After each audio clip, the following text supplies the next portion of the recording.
all these different Lewis restaurants were getting calls saying, we're going to be 15 minutes late, we're like just stuck in traffic, and Yeah, they're laying a pipe in the median above that. That doesn't hold up, that's only northbound, but the bridge replacement. That shouldn't hold up traffic, it shouldn't affect traffic. We're streaming and I'm recording on Zoom just in case we have another issue. okay. Hello, Glenn. How are you? Good, how are you? It's just Deborah we're waiting for. Yep, and nobody's on Zoom, but we Are you going to are go to this there. meeting too? Yeah, actually had calls this morning, so I'm a little bit late. Yeah. That gross floor area ordinances. Yeah, I thought I might be running late this morning, but Yeah. I got Good. done a little early, so that was good. Before then, and go remotely. Good. Well, I know Janelle has to be out here by noon, so Yeah. this should be done. We should- Yes, because I have a noon. We're going to have a hard stop at noon, and we are going to be so disciplined and organized, we will get through the full materials before noon. All right. And I think we will start on time. We're still, It's 10 o'clock. it's 10 o'clock, so let me call to order this meeting of the LPC Subdivision Code Review Subcommittee, and we will get started. We had several things brought over from our last meeting, but what I wanted to do at this meeting was first talk a little bit, have us discuss a little bit about where we've come from, where we are, and how we can communicate what we're doing to the public. So I pulled together a PowerPoint kind of outline that's really just of a first few slides that potentially could be used. And I say potentially because we're looking at this to, kind of tear it apart, edit it, add whatever we want. It's just the thought is that we do need to communicate to people who might be coming to a public meeting what we're doing, why we're doing it, how we've gone about it, and what our kind of draft proposal looks like. And I think it's going to be quite challenging because, normally you'd have the old code and you'd have a redlined version of the new code right next to it. But because we've gone about, in a sense, reorganizing parts of this, so that in the area on standards we have, intent, the standards, and then guidelines, it's a somewhat different structure. While much of the content is the same, though there also are significant changes in it, it doesn't easily line up side by side. So I guess my thought, and this goes over to you, Glenn, I don't know what our legal responsibilities are in this. I wondered if for the public meeting, we can provide the public with Article 1, the old article, and then Article 1, the new article. Instead of trying to line things up side by side where they don't really line up.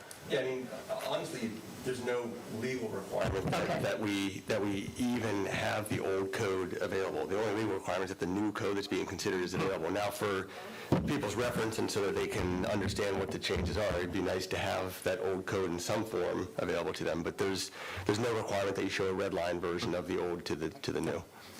I personally think providing the old code is important because, for most people, this isn't something people look at and read every day, and people might not be aware that, there are many things we're not changing that were in the old code, so.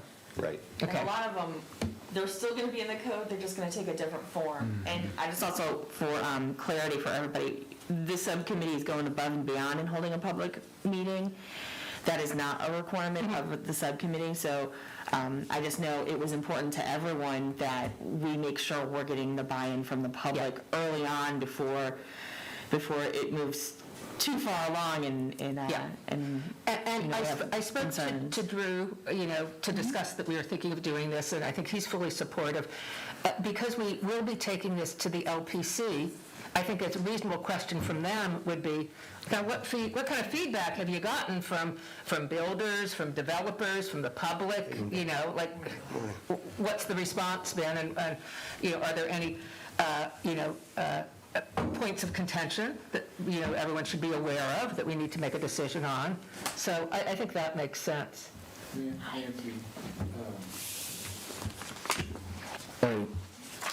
I think Tom and I, as we've revised various sections of the code,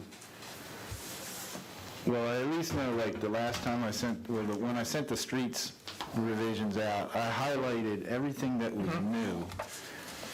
And you're exactly right. It was sort of difficult to do that because it was not apples to apples with the old code section, but it is possible to do that for every section that we do revise, I think. Some of Tom's are really more complicated than mine, but, you know, I think we could have the old code and these highlighted sections so that you at least see some difference between the old and the new. And I think we can also, again, when we start planning it, kind of go, okay, this is what the old code is, and these are the changes. Yeah. You know, this is what you're going to see different, and this is why it is. And I think also, especially in the process, we have the proposed versus the existing flow chart of just the process. And I think if we can show people, you know, those items, I think it helps, you know, so they can kind of see where we are at and to where we're going. Yeah. Now, as we approach Thanksgiving and then Christmas, I think there's, you know, kind of an onus on us, if we want to get this done before the end of the year, we need to look at everything that needs to be done and in a sense work backwards and say, what kind of schedule would we need to follow, and would that schedule do it justice? I mean, because we need to do not just an efficient job, but a good job of this. So let me begin with just, I think with the public, we're going to need to explain why we're doing this. And the LPC developed a list of action items, and there was an action item subcommittee that worked on these. And it was basically a list of all the things that they thought the Planning Commission needed to address. And that list then went to MCC to provide feedback on it and to provide ratings in terms of what was highest priority. Now, one of the items that came back with an H next to the rating was a review of the subdivision code. And so that brought us to forming this subcommittee to review it. So the scope of what we're looking at is Chapter 170. And while that's the scope, I think we do have to recognize to the public that there may be some things that we do that, you know, in any code, if you make a change in one section, sometimes there are tentacles going into some other section. So, for example, if we are revising the definition of a term, and that term is used in another section, we need to be cognizant of that and make sure that we're taking that into consideration. Now, I haven't put down in here, but I just in thinking about this further, I think we probably need a slide on what we are not looking at, because as a member of the public, you know, you think when you think about planning, you think about planning overall, and someone coming to this meeting may say, well, you know, I'm concerned about such and such. Why aren't you doing it here? And, you know, the answer will be, you know, we're looking just at subdivision. So I think we need to explain that we're not reviewing. And at minor subdivision. Well, in this particular. Well, we're not looking at zoning, for example. I mean, but in a sense, the list of things we're not looking at could be very long. But I think there are kind of some top items that someone might reasonably say, oh, you're looking at the code, you know, I'm concerned about this. Right. It might be fair to say that zoning was looked at I guess adopted in 2020, 2019, after the comprehensive plan was adopted. So this was, and it was talked about after the zoning was done to go into the subdivision ordinance. But I think the zoning, at least for consistency with the comp plan, was looked at and changed. Okay. And again, per the action plan, there's still a list of things that we continue to make amendments on, and, you know, it's really what fit with this subcommittee and this, the action taken here. Yeah, and in fairness, on the action plan, there are multiple items that also kind of fell under this that may have been rated medium that we're still looking at, because if we're going to look at the code, we're looking at the whole code, and we want the full input on it. So Now, we also, I think, need to explain kind of, at first I was thinking of this as objectives, but really it's probably more considerations. What are we considering as we review this code? And I think we've tried to identify areas of confusion.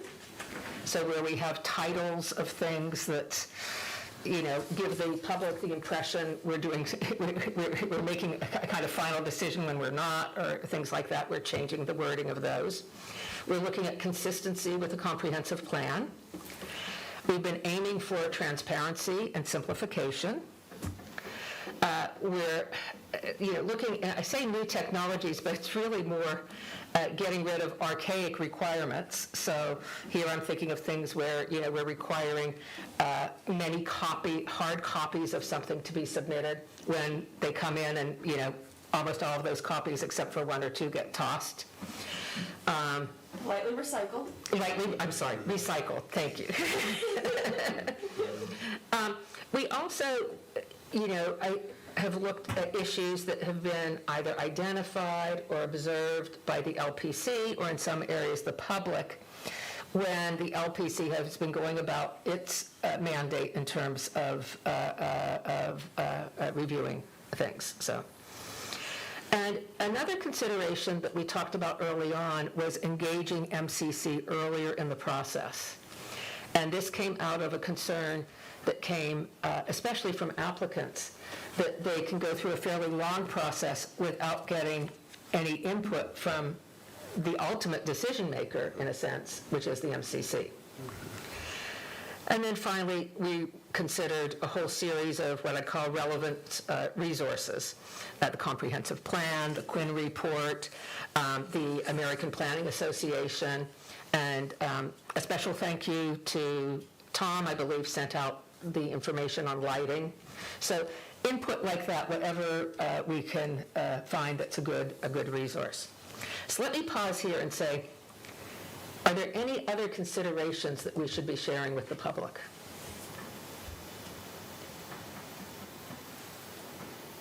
Not off the top of my head. I think you've gotten a really holistic list of things we've been looking at and where we at the items we've been trying to cover.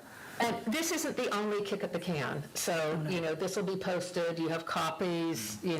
Oftentimes you go home and you think about something and say, hey, let's add this. So please send those in. And then the main areas, I think somehow we have to say something about at kind of the, at a high level, what are the main areas that we're making revisions in? And it's very hard because there are some very specific kind of nits we're addressing, but there are also some pretty, more major, I say major, in some cases it's major in terms of reorganizing it, that we are doing. And we're certainly proposing a change in the overall flow of the process. Question, Nancy, maybe a little bit late, but somebody says, they look at this and they say, oh, you're not addressing sea level rise. Where does that fit in? Where would that happen? That would be a zoning item. That would, yeah. And that is also under the resiliency committee, that is their area. Okay. Because that's not something that typically falls under the subdivision. That would be more of a zoning item, and that's why we have the executive committee on resiliency. Yeah. I mean, we're not looking at anything that talks about building in the floodplain, requirements for that. That's the other buzzword. And that's why I think we really need to add a slide on what we're not looking at. Okay. But the important thing when we do that, I think we probably need to also say why, Mm-hmm. So it's a different part of the code. In some cases, somebody's just looked at that, and, we're not here to redo their work, but, I guess the major answer is we were tasked with looking at 170. Right, that's it. Yeah. And Okay.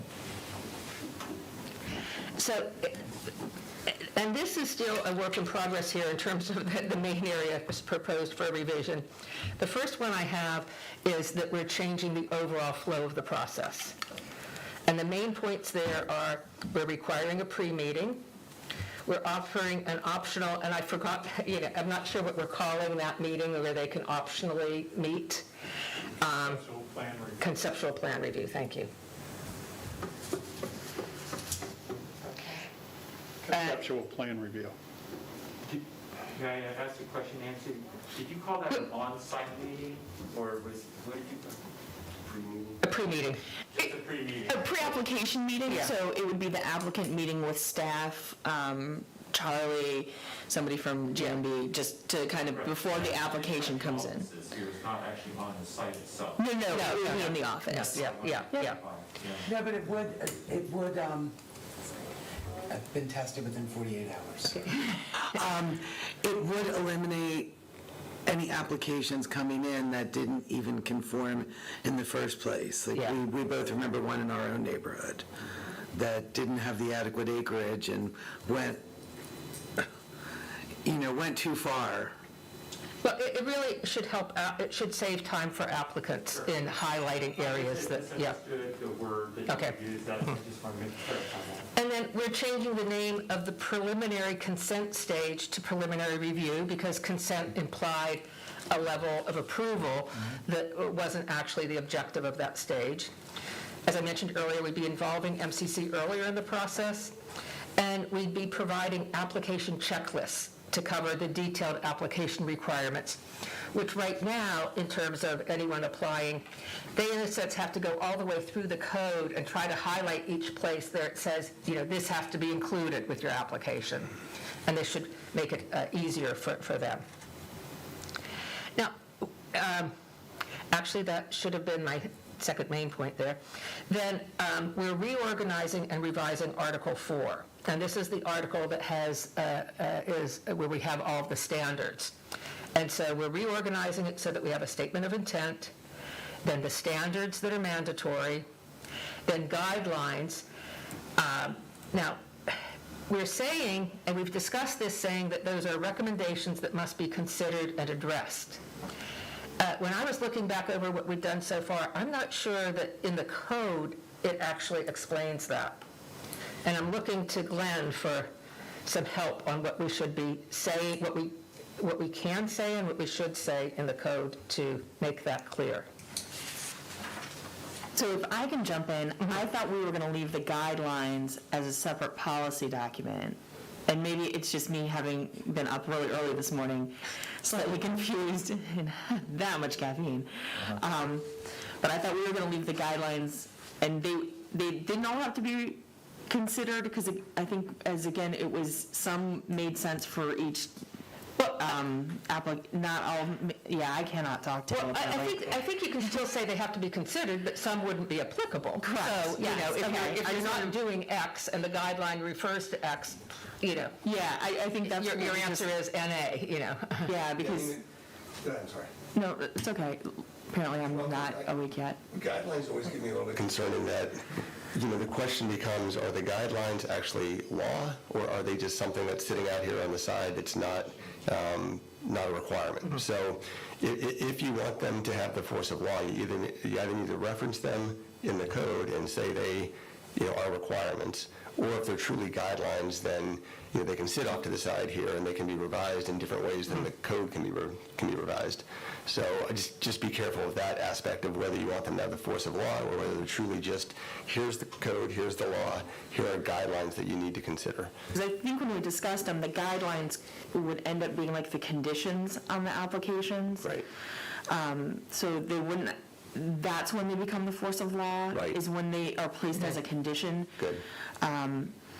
But it would be like, okay, here's our intent, here are our standards, and over here are, guidelines. Consider then- these because we will be. And Right, and like, then hey, by the way, become formal here are all conditions. of these, you're aware of all of our guidelines. Some of these may be applicable to the application and may become conditions of the application, and then the commission and then council have the ability to place those conditions, those guidelines as conditions to the application. So is there something we can say that basically says, these are things to consider, and these are things that the planning commission would consider and may become conditions, though this is not an exhaustive list of conditions, because I don't want us to, try to. Yeah, you'll never be able to Yeah, cover exactly, everything. yeah. But I think the way we were looking at it was like, I'm going to pick lighting. It was, these are the standards, and then I think when we discussed last time, it was, okay, well, if we have a subdivision coming nearby, it's going to meet our standards, but then it's like, okay, well, it's near this forest, it should have an extra, the guidelines say if we have to protect the light pollution from, the deer or the squirrels or, the animals in the woods, that you do X, Y, and Z. And in the X, Y, and Z are in the guidelines that then become conditions of approval. If I'm thinking about the way we've been talking about it. The one thing, back to your question, Nancy, how do we convey that? Is it in the code? It's kind of a narrative. You're explaining something, giving directions, or almost frequently asked questions. I think that one option is we have the application forms, which have some explanations that go along with them.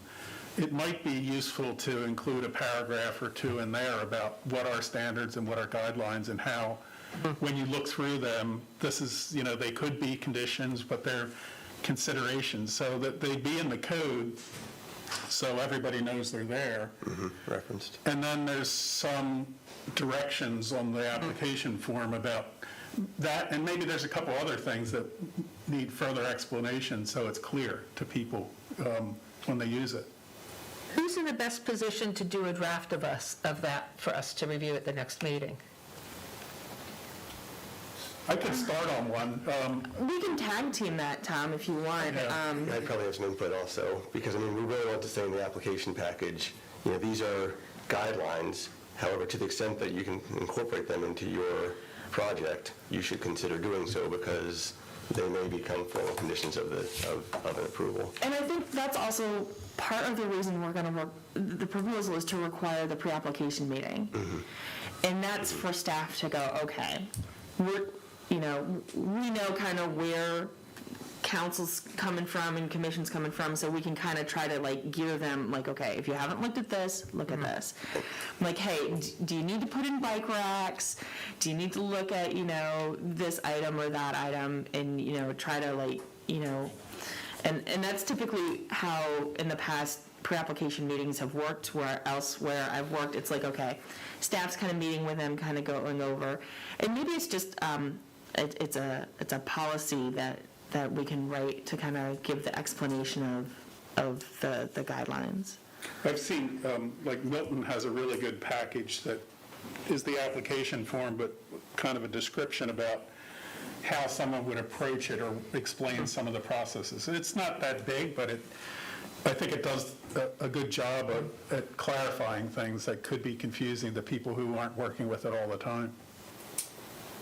And the pre-application meeting, I think, is going to explain a lot of the details. Yeah. And is it possible to just, have something in there that would, we're talking about lighting and we're talking about, a lot of other features, but just a category of minimizing impact on natural environment or... Yeah.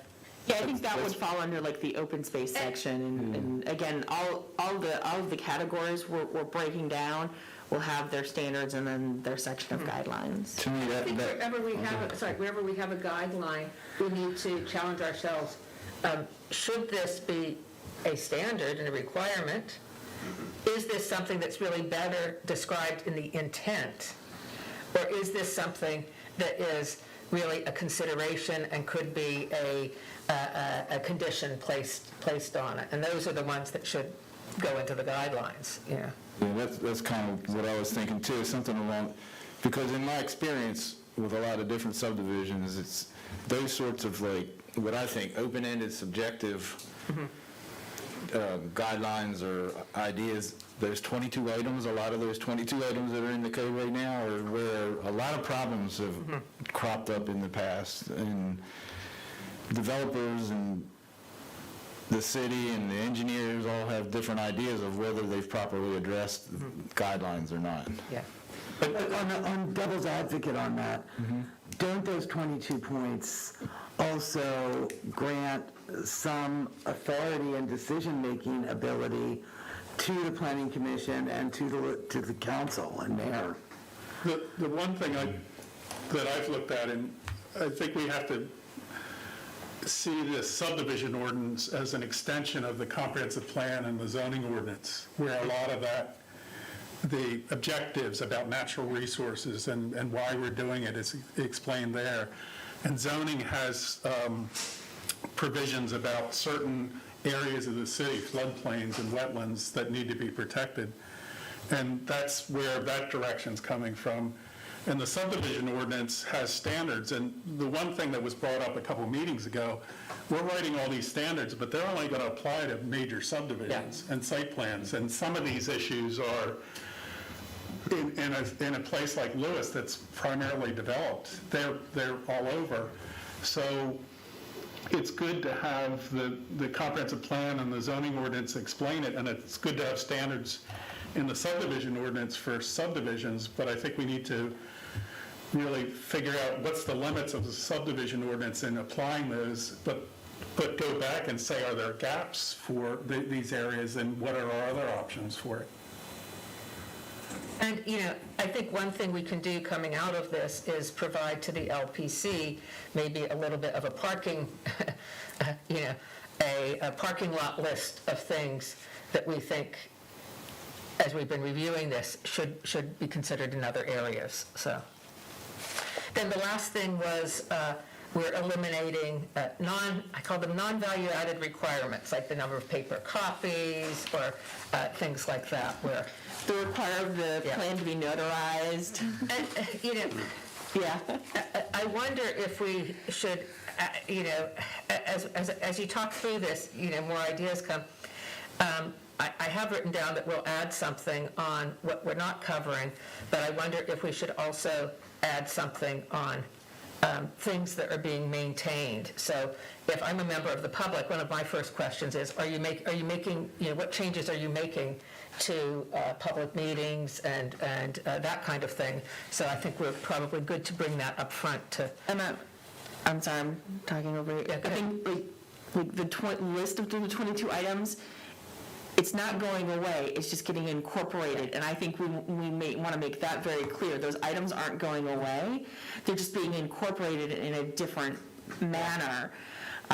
So, because I could see that being a concern, and, again, they're all still there, we just better incorporated them into the code. Well, one thing, when I look at the things on this page, main areas,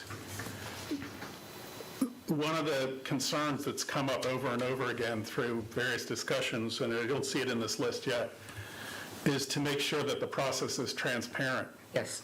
And we've added in additional time for review and making sure that things are available to the public. And I think if this list is to say, what have we looked at, that could be in there too. Maybe That's important to have it there, I think. And are there other things that we should be adding to this that aren't there? Yeah, and I think just the entire process is making the process just much more transparent to everyone.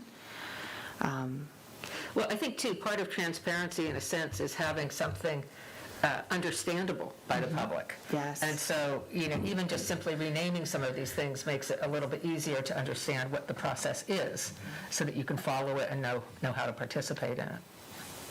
I'll quickly add one thing that we haven't talked about. Yes. Sorry, with masks on, it's hard for me Yeah. to know what I don't want to derail our progress here, Okay, go but ahead. just something I think we need to think about as we move down the road is when we get to the development agreement part, after, just making sure, I think there's some things in there that are sort of, could be worked out. Like I know on some development agreements, there's like separate bonding requirements for the board and the city, and it's complicated for everybody to keep track of, and that's just one example. There's a few things I think that could be smoothed out, making sure that it meets what's in the final code that we developed, and just have it a little smoother. Because anyway, just something to put on our docket for later. Good. So then, next steps, I wanted to go through this at the beginning of the meeting, because I think it kind of provides, in the same way we'd be providing the public with this, it probably gives us a little bit of an overview of kind of what it is we're trying to do and where we still need to get to. I should say that, as I looked at this, I think one thing that at least the members of the LPC who are on this subcommittee, we should think of doing before our next meeting is taking another look at the comprehensive plan. Because we've now gone through and we had a lot of drafts of different sections, but I think it's probably good to do another check to say, are there things that are in the comprehensive plan that we haven't kind of included in here that should be? And it's another check on, are we missing anything? The council's working on starting to work on an updated, Yeah, because we're actually going to be doing, they're going to be looking at, maybe making updates to the comprehensive plan. Yeah, so that And would then be good. here it's just, But at this point, we have the current plan that we have to work with. I mean, and we can consider other ideas and things, but that wouldn't be under the topic of making it consistent with a comprehensive plan. So in terms of the next steps of what we need to get done if we want to reach an end-of-year deadline, we need complete drafts of all of the articles and checklists and application forms, and we need a comparison of the existing versus the proposed process flow. We need to review and finalize all of those draft articles, checklists, and application forms in the process flow diagram. And then we need to develop this presentation to the public and schedule and conduct that public meeting. And then based on that, I think we can make some final revisions and be ready to review this with the LPC. Now, are there any steps missing in this list of steps? Yeah, that's a lot of work to get done before the end of the year. Yeah. That's what I was just thinking, Yeah. And I'm thinking you wanted to try and get the public meeting before Thanksgiving, so we've got 5 weeks. And I have a question, just legally and procedurally. Can any of this work be done in smaller groups? Or do we all have to be here and part of this just to expedite and make it more possible? Like could LPC members, for example? No, because you three cannot meet, 2 of you cannot meet because of FOIA issues, because the 3 of you. Basically, I started working on the slideshow for a public meeting. But you can have homework I can do that assignments. alone and bring it to this meeting. Right, but we I can have don't homework sit and assignments, so talk we to can't you. have any other group meeting, it's okay. We can all have our own homework assignments and then send them out to everybody and then talk about them when we get back together. And so, it may be at the end of the meeting, maybe one of us takes on reading the comprehensive plan again and saying, is there anything missing, as opposed to all of us rereading it. I think Joe is not volunteering for that. And Deborah just left the room, so. Thank you, Deborah, okay. I look at the comprehensive plan as being so out of date by now compared to what's happening. I mean, it's just, it's due for a total revision, so. I hope it's not that big of an ordeal, because I went back and looked at it as I was looking at open space standards or some of, lot designs and things like that. But it is good to have another set of eyes. If there's a policy in there, we want to make sure it's addressed in these. No, I could volunteer to do comp plan review, because I'm a fast reader and things jump out at me. And again, I think a lot of what's in the comp plan ends up going into the zoning code, but I think if there's anything that can relate to the process and the things that we need to add to the subdivision code, would you like to try and figure out when you want to do the public meeting and then back everything up? Well, or how did you want to? I know that you're on vacation the first 2 weeks of December, is that right? Correct. The 3rd week of December, we're getting into holidays, so I think that's a write-off. The last Thursday in November is Thanksgiving. So I think we need to try to plan to do this either, the Monday or Tuesday before Thanksgiving, which would give us the most time, or the Thursday or Friday of the week before. And I don't have my phone in front of me to have those exact dates. So the 22nd and the 23rd of November is the week of Thanksgiving. It's that Monday and Tuesday. There is a meeting already here at 4 o'clock that multiple staff members will need to be at.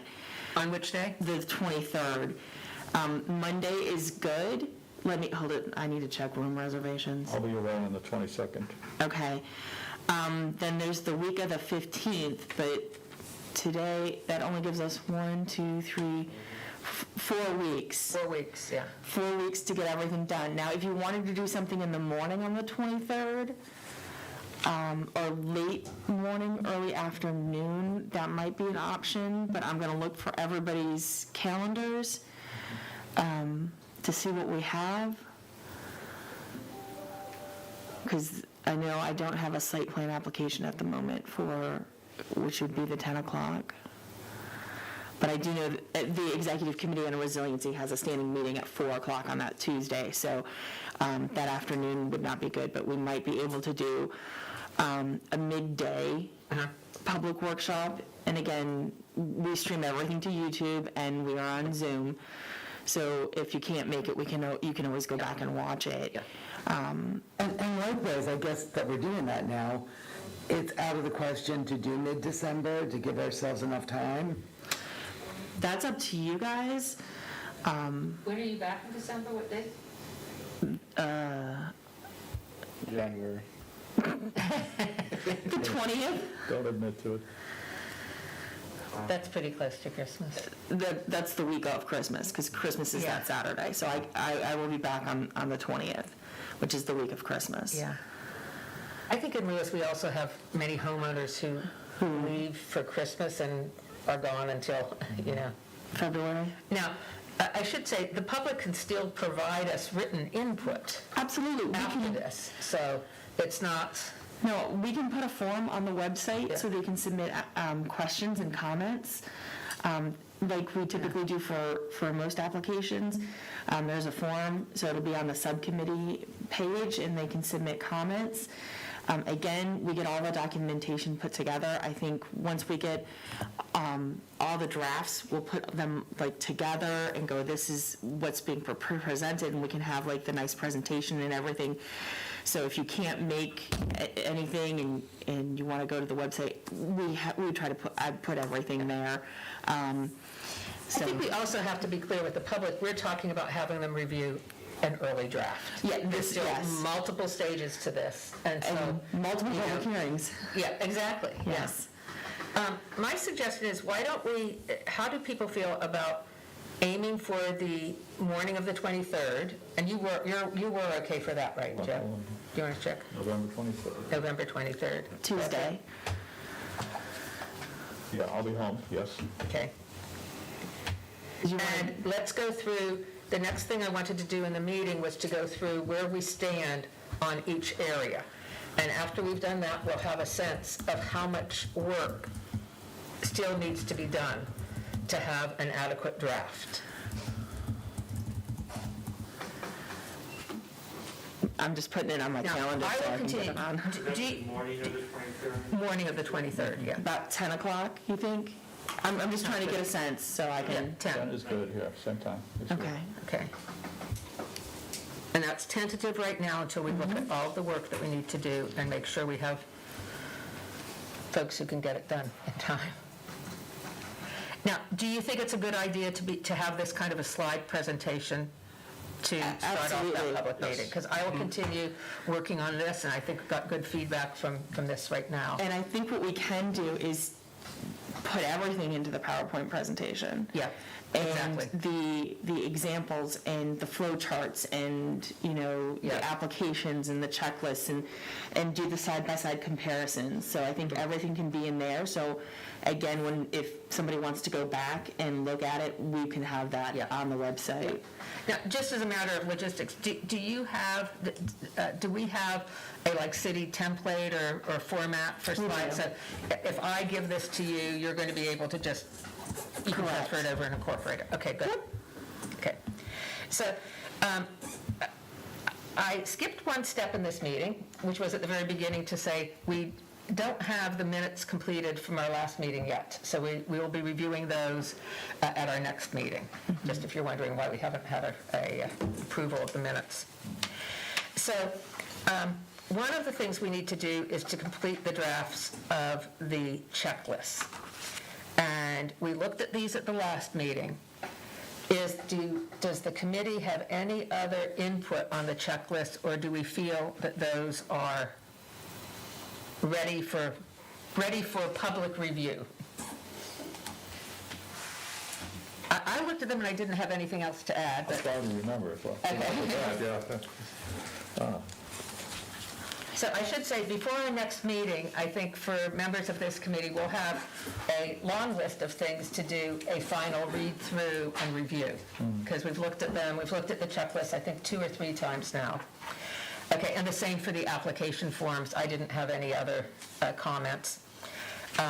If we want to do something like Milton and have a separate document with the application form, that's something that we haven't really considered or even drafted yet.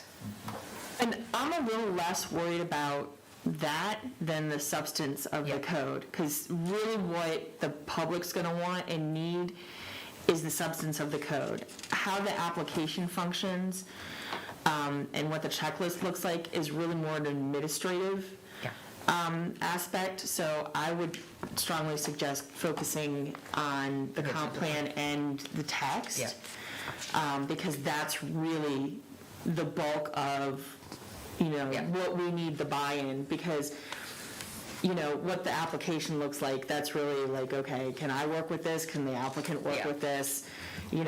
Does that make sense? Any communication kind of plan or things that we need can come after we've finalized the content. Yes. Okay. No, I would agree. I think the application form itself can be modified and refined.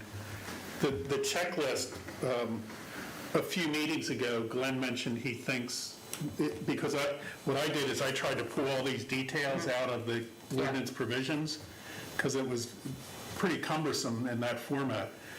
So my thought was to leave these, just the checklist, not the application form, as exhibits in the ordinance that could be adopted with it.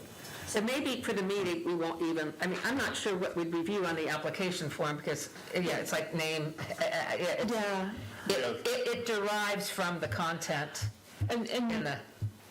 And again, I think what we want to focus on is the process and the changes. Yeah. I think the checklist, it doesn't actually have to be a checklist in the code. We can have a checklist, but we can take all the items and have them in, and I think I've talked to you, Tom, about preliminary plan, what needs to be on the plan. And it's just a list of requirements, and it's in a section of the code. And then for the final, it's the list, and then you can take that list and turn it into the checklist. Yeah. So, because Glenn said, that should be in the code. And again, those are just kind of general information items. I think it's useful to provide the checklist to the public, though, because it gives, people often wonder, what do they have to show when they're coming in? And the checklist gives a summary of that, as opposed to having to read through everything and try to identify that. Yes. So. Yeah, no, to me, it'd be like a list, okay, I have to have a scale, I have to have, the north arrow, this type of map, and it's just a list, and then you can convert that list into a checklist. Now, I have a spreadsheet that I'll come to in a minute where we'll look at each of the articles and where we stand on revisions of those. But do we have, at this point, I don't have the flow chart comparison that we've talked about doing. And who's preparing that, and how can we get that for our next meeting? The flow chart of the process? Yeah. Yep, we can take care of that, because we've got that, because I've put that together, so I can take care of the flow chart for the process. Okay. No. Well, at the last meeting, we decided on this optional, we had a lot of things that we weren't sure of, so I think we've made some... Couple little things. It's tweaking what we have. It's not that I don't have any, but I think it would be useful to have them side by side. Yeah, we can... And that we don't have right now. So. Yeah, because we've got them both, but yeah, I can put them side by side. So Janelle, and we can have that for the next meeting. Yes. Okay. Then,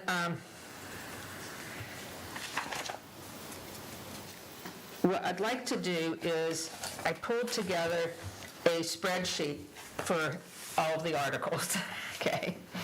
And I feel at times we're getting lost on what stage we are on each of these. So for Article 1, and you have something that looks like a spreadsheet here and what was handed out? Okay, that's what we're looking at, okay. So Article 1, title, purpose, scope, applicability, I believe there are no changes to. I'd say fundamentally that a lot of them have where it said building official, we're changing it to city planner. But No it's substance yeah, changes, yeah. I think, is what we can do there, or substantial changes, something like that. Yep. You know, it's those minor tweaks, as Nancy put them. And that's something we probably should put on what's changed, is that we're making the code consistent with the structure of the city that we have right now in terms of how things are reviewed. Yes.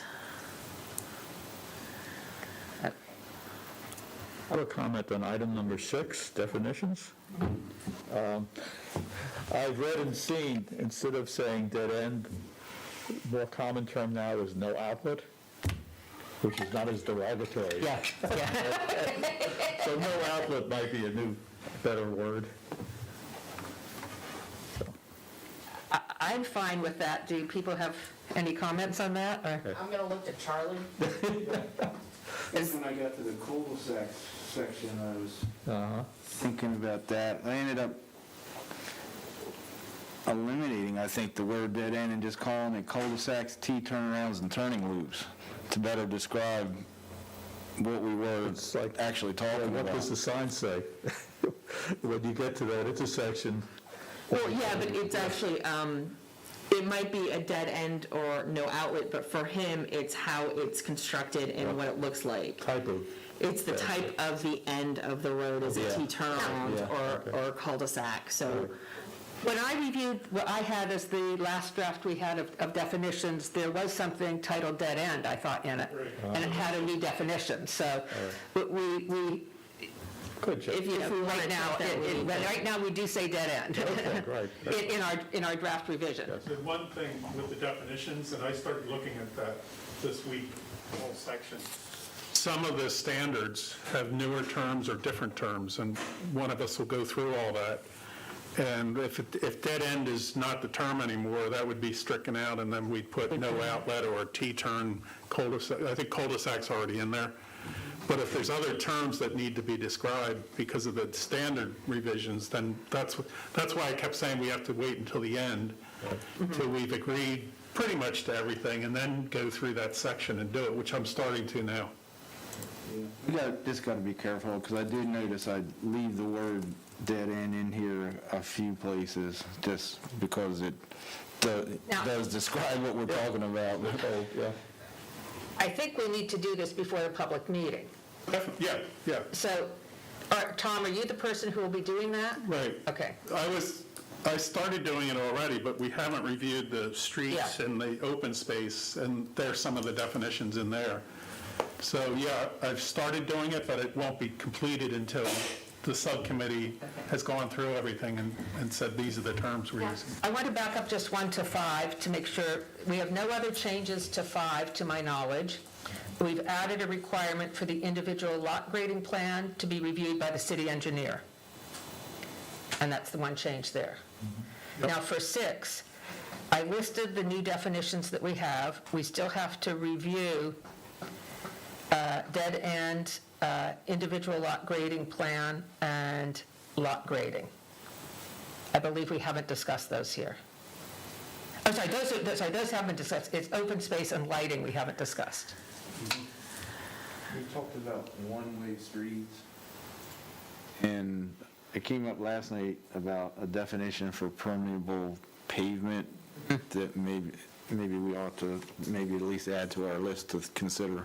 For streets. And to define that with a percentage, right? That was the discussion last night. Maybe we can refer to Mr. Ritzert, he seems to be. Speaking for myself, and I just need you to add a mic, I'd love to. if the chair so chooses. It's been 12 hours. I'm Tim Yeah. Richard. Yes, the concern that we have is that this subject of pervious is a very loosey-goosey term right now. It's not understood, it's not well-defined, and there's an engineered solution or definition to it. So what we're looking for is a clear definition of what qualifies as pervious material for the different applications that are being put forth or being And considered. I actually believe a different group is actually working I on just that say, with a I do different not ordinance. believe, and I'll have to review 170 again, I do not believe that pervious is referred to here. No, In the street section. In the proposed street and the section? street section it will be, yes. in the okay. proposed street section it is, and I know that definition is being looked at as part of a different ordinance Right, and that's currently going through and has a public hearing scheduled for December 6th. So Okay. yeah. that one Okay, may so overlap a I little think bit. that we need to use whatever they come up with then. Yes. Okay. Because otherwise we'll have competing definitions and we Correct. can't do that in different sections of the code. Yeah. Yeah, that's okay. My draft is, even from just last night, my draft is almost ready for Anne Marie to look at. So, Okay, yeah. okay, good. We're almost there for that one. Okay. Which I gotta tell you, I don't want, Let's keep moving. Let's keep moving. It's 10:50, so let's The chair is going to push through the... That's good. So we have open space, lighting, and streets to review today. I want to continue going through this, and then we'll come and review those in detail, okay? So 7, 8, 9, 10, 11, 12, 13, 14, I have no changes. 13. I would say a lot of those enforcement, Glenn and I are looking at the penalties. We need to update those, so minor changes to that. The notice requirements, there's been, we've made those consistent, so I would call those minor instead of none, or no changes. Okay. Designation of minor and major, we're actually clarifying. yeah, so I would just say it's minor at this point. And then the other one was minor lot line adjustments. We're folding that into, or proposed to fold it into minor subdivision section. So we're making a lot of little tweaks just to kind of clean things up. Yeah, and most of them are either done or close to being done. Okay, so I'm going to make these changes, and I'll send this to you to look over before our next meeting, so we can have something that comes closer to reflecting reality, okay? In Article 2, no changes? All three are minor changes. Again, we're making things consistent. We went to all the things we did for minor, for notification and hearings and all, we made it consistent with minor subdivisions. Okay. Article 3, 17, I had no changes. That's building permits, sorry, missing a Right, space no there. changes. Continue I want to make on changes to compliance. those. 18, no changes. Work not to be commenced prior to approval. It seemed like a pretty straightforward statement that was there. There's Yeah. one section on grading in there that, I'm not sure if that was in the current code or not, but In it's 18? in 18, yeah. Okay. No, it was just a question. It was a question, so it wasn't changed. Okay. Then preliminary consent, we have extensive changes. I believe we've discussed this and we have a final revised version. Do we agree with that? Yeah, I'm working on putting in all the changes into that now. Okay. On 18, or 19, And the same for 20? the same for 20. Okay. And that's to come from Tom. Then 21. I have not seen any changes to this, I don't think. So a lot of that, it's 21 is still there, but some of it's been pulled out and put into the other standards that are coming in the next article. And some of them are in the checklist, but it's still there. So the section's being revised, but I would say not substantively, except moved it around, unless Charlie's got more things on standard conditions. I don't right now, yeah. We've talked about them, I mean, they've been folded into, like, it talked about how big a block is, or Yeah. things like that. They've been moved around and shifted. And 22, this is implementation of approved applications and plans. Catch up to it. I don't think I didn't see any change. I Yeah, there didn't might have be any- some minor ones up from like building official to city Yeah, planner. those definitely. No, I don't have anything in there right now. I think for 23, Charlie, for acceptance and occupancy, were we gonna, did you want to make some amendments to that? I want to look it over at least, Yeah. to make it So that one's gonna be Charlie. read the way it actually happens, or Okay. Yeah. advise what actually happens the way Happens. we want it to read. Yeah, And 24, final action? I think there might be minor tweaks there. I don't think anything substantive. Now, I haven't received a version that showed any changes to 23 or 24, so, Yeah, I think Charlie wants Charlie to will be look doing those. over that, and then, Is over, please? and I think, we and might the just, same for 21 and 22? yeah, I think we just want to, again, I think we were trying to get through all the big The big ones, yeah. sections, and then kind of go back and make sure we didn't miss anything. Okay. Question for Tom.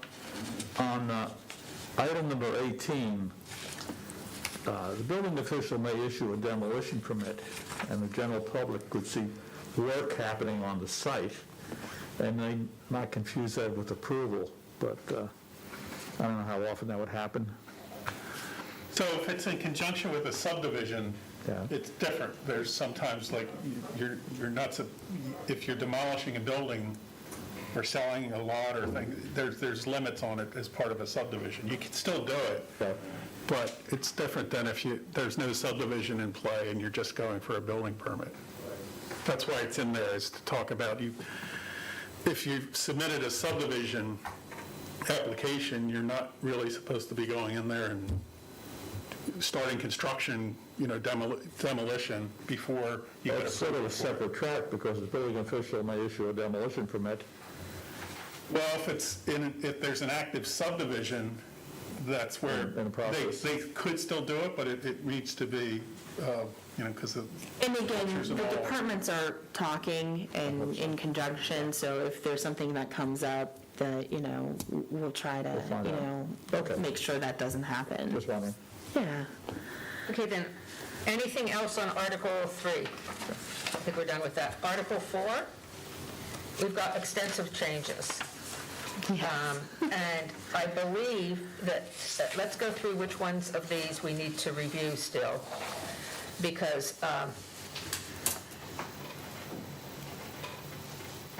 25, Would that be the conflict with the comp plan? Would that be part of that? No, I think what that one would be is making sure the that, text in the, yeah, that what we do here doesn't mean that we have to amend something in a different section of code. Yeah. In the zoning code, because that zoning code references the subdivision code, so we just need to make sure they talk to each other and it's consistent, so we don't end up with conflicts in the code. That actually is gonna be like the last thing that gets done, because once we have everything set, then we can go through and easily go look backwards and through the rest of the code to see what needs to be cleaned up because of these changes. and whose name am I putting against that? I can do that, and I can. I can help with that. I can help, so, Okay. but yeah, that's gonna be one of the last things that gets done.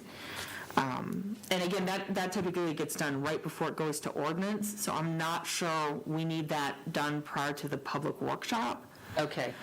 You really need that done before an ordinance gets drafted and introduced, so that way the ordinance is comprehensive. Okay. 26, general standards, we have extensive changes. I think we're final on those. We've reviewed think them, we've so. discussed them, and we have Yeah, that's reviewed. part of this document, if you Yes. recall, July. So Yeah. that's in there, and we did review it. Okay. We just added site development plans into that. Right. That general standards, and then a lot of the standards fall under it. Now, the portions under it in terms of, this is the one area where I pulled out the sub things, because I think there are different stages here. The general conditions, I think we're in the final draft. We've reviewed those, and Yeah. I have the suggestions, I just need to fold Yeah. them in. So that's Tom. Let me see. That's 4, I'm making a list here, so. Check it twice. Sorry. A, okay, yeah, we will check it twice. You really want to get the detail, don't you? Apparently. Open space, we're going to review in a minute, okay, so that's today. Landscaping, we reviewed at our last meeting, but we don't have the revision of it. No. So are you doing that, Tom? Yeah, my plan was, and I'll just throw it out there, is to consolidate everything into one draft. It's going to be a big draft, but it's going to have all the comments in Yeah. it and things like that. And we work from there going forward, is to pull everything together. Yeah. I think that would be great. Will we be able to have that for the next meeting?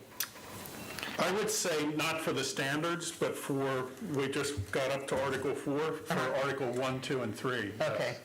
I think it also depends on when the next meeting is, because the earliest the next meeting can be is next Friday. Yeah, So, okay. Okay, lighting and signage. We had a lot of discussion on this at the last meeting, and I think we wanted to compress it and try to have more general or higher level. yeah, I think there were a lot of standards that need to be guidelines and then cleaner the standards, because there was a lot in there. Yeah. That we were going to go back through and kind of. Yeah, I sent an email, because I went through it after the meeting, because there was a lot of pull this out, put this in environmental Yeah. conditions. The one thing that and we did get things from the state, so I reviewed those and looked Yeah. for applicability to that. I wasn't sure how to approach that review with, was it RMF or something that, I guess it was mentioned at the meeting, I didn't know how to make that happen. Yeah, I think we're still trying to figure that one out. Okay. Is how to do that review, if that's something we need done, and yeah, so that's something when we get back into that, that's got to be worked out still. But I'm planning to take all of our comments from that meeting and to make the adjustments to that draft and talk about this is going to go into environmental conditions, or this is going to go into guidelines. And some of it was talking about a lighting plan, and there was a lot of detail in there Yeah. that is already in the plan part. So it should go from, I don't know what it was, 14 pages to maybe 4, Yeah. which I Now, think was our intent. the meeting with, and I can't, is it RMF? What was the initials of the? They're an electrical engineer. Yeah, did that take place, or?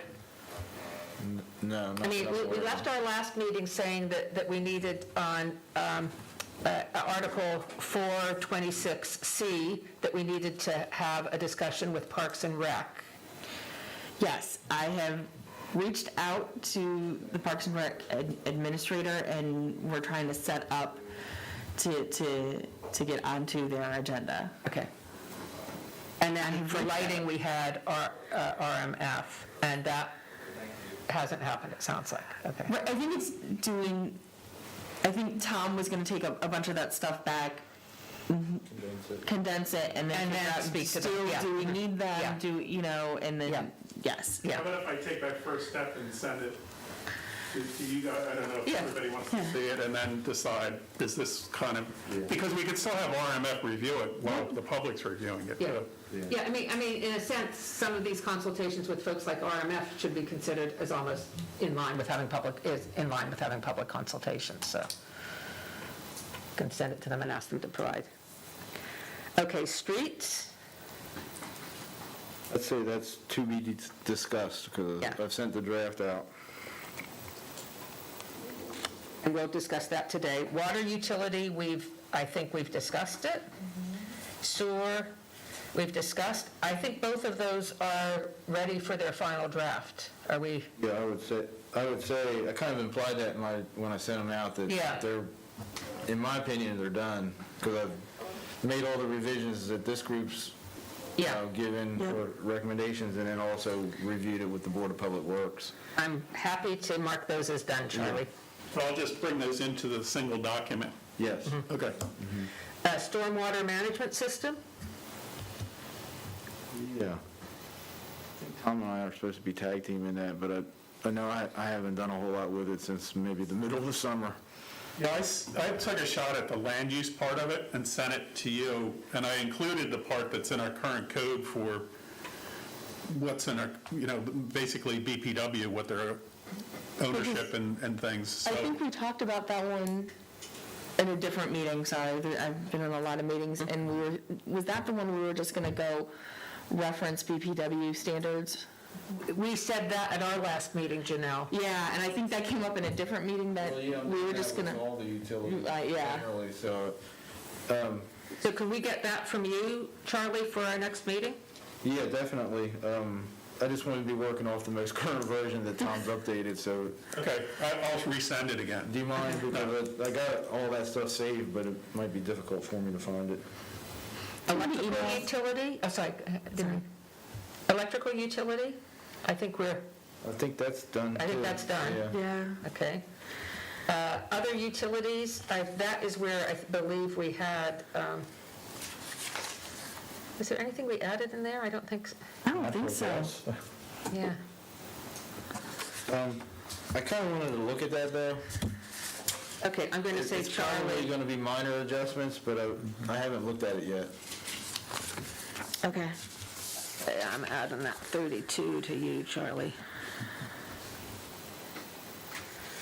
Okay, then Article 5, I have no changes.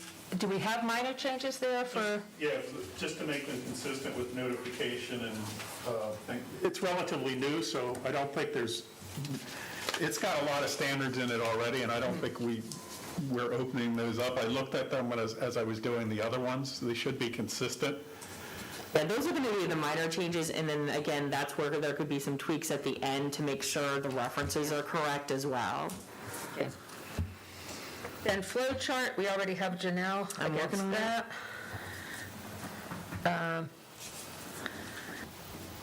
And checklist for applications.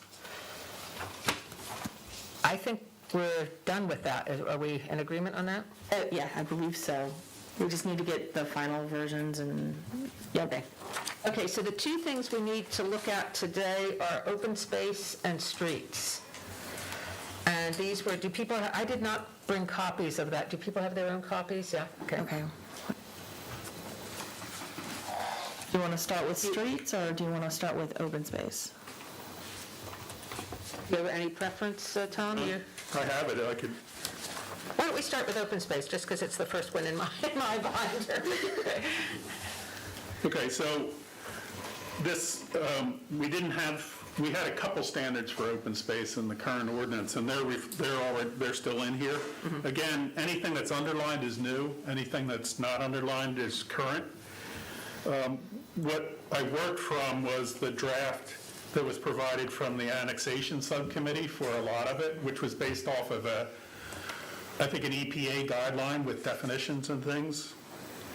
So what I should say, it was based off of the EPA guidelines, and it was also based off of, I looked at a lot of other jurisdictions and what they had in and what seemed to be issues that people either put in or didn't put in or seemed to debate over, so. And a lot of jurisdictions they have an adopted open space plan, and it talks about how much open space in these areas. We don't have that. This is the best thing to work from if we don't have an open space plan to address a lot of the similar issues. So the first paragraph is just talking about the intent. The big things were what I took from the standards: to enjoy natural settings and recreation areas, to enhance the community open space network, meaning connect with things and build on it, to provide adequate transitions to better for development. So those are the high points of the intent statement. Anything other big high-level things? Then applicability, really what it's saying is these apply to any major subdivision or site plan. So again, this is a subdivision ordinance thing, but these apply to those. Not to a minor subdivision, not to just someone getting a building permit. Then the standards, if there's no questions on applicability. The first one is working from our current standard, which is 10% of gross area of a major subdivision or site development. So that's the ratio that is required for a development. And it just says additional open space because it can be, if you're using some of the other zoning codes, it could be higher than that. But for the most part in the city of Lewis, it's 10%. And then it gets into the standards, and a lot of these came from a lot of discussions, I think, at the Annexation Committee and some of the references that we talked about. At least 40% of the required open space would be contiguous. 20% is suitable for community open space, and I did use the definition that was in the work that came from the Annexation Subcommittee, which was the area of open space remaining after natural open space has been designated. The area may be used for passive or active recreation. And the other standard under that was at least 60% has to be usable open space, and there's a definition for what usable open space means. I'm sorry. No, I just want to say, I think the thing we really need to make sure we're in agreement on is, when you talk about 10% of it being open space, and 60% of that 10% is usable, you're down now to 6% of it being usable. And I think the question is, do we feel comfortable with that? Personally, no. I personally think that when we're looking at a parcel, I don't even think the wetlands should be considered in the calculation. That's just my personal feeling, but this is a committee. And, I mean, I think that 10%, I think that 6% sounds like a very small number. Yes. You either increase that by increasing the 10%, so that your 6% of it, when you exclude wetlands, is a higher number, or you exclude wetlands from the definition of open space. Yeah, and I agree with a lot of your points. I've worked in a lot of communities that require open space, and the ratios are, usually when you're saying a suburban development, 30% of it, when you develop it, is leftover land, yards, and at a minimum, even if you've developed the whole tract. Usually when you're trying to do conservation development, it's in the range of 50% is open space. But again, we're talking about an area, like large open areas, and Lewis has some of that left, especially if we're talking about annexation, but in the city itself. There's not a lot of room left. Yeah, I mean, so that's why an open space plan really would get to, in these areas, this kind of ratio is workable. In these areas, it's different. That's why with the annexation zones, it started at 30%. And it goes up to 50. And it goes up to 50. So I think your points are well taken. Is this the place to change that in the subdivision standards, or is it something, I think it's a big priority for the city personally. It might be something to kick back for the comprehensive plan update or for zoning. But I think if we don't change it here, we're not communicating what we think should be happening. The other concern is, with annexation, you can annex into the city and then not say you don't want to fall under the AX regs, you can fall under these regs. Correct. So, there is a back door for this to be used in a major subdivision being annexed. Right, then you would have bigger lots, though. So, and I think that's, if you have concerns about requiring 10%, do you want to require 20%? And I think that is what you're here today to do. That's this right. This is part of the subdivision code subcommittee. Is 10% adequate? Now, in some places, if you get and remember, a major subdivision can be like 2 lots, but because they have to add a road or extend utilities, does 30% make sense? But again, that's something that can be waived as part of this as a consideration. But if you think 20% should be the standard for open space, Do you think 30%? And if you're going to include wetlands in the open space, then you need a greater number for the amount of open space. I think those, because typically wetlands are open space. It's how you calculate them towards the overall open space. So I think those are things definitely to be talked out and considered. And Glenn, looks like you have a thought? I had a thought for Glenn, too. If I can interrupt. Would you be creating a hardship for a developer if there's a site, particularly, I'm reading county development things where they're developing sites that could be like 40, 50% wetlands, which would be unusable. Right, so the issue becomes if you regulate so heavily that a parcel becomes unusable, unbuildable for all intents and purposes, then there's a question about a takings. We've incorporated into the code now a beneficial use ordinance, where if somebody feels that they're in that position because of a regulation that the city adopted, they would then have a process before the Board of Adjustment to make their case as to whether it's a taking, whether it's not a taking, and the Board of Adjustment has the authority to make some adjustments in that instance. So, but yeah, it's a concern to watch for sure. Yeah, I don't think we can arbitrarily increase from 10 to 20% of open space without looking at the percentage of wetlands, or if you're not building on the floodplain, you're just shrinking it down. You've got to look at all the factors involved. But I also think that our density is increasing, especially we're talking in these really minor subdivisions where small homes are being removed and larger homes are coming in. And if we went to 20%, perhaps we would decrease some of the footprints and... See, I would think we might want to go the route of excluding wetlands from the open space calculation.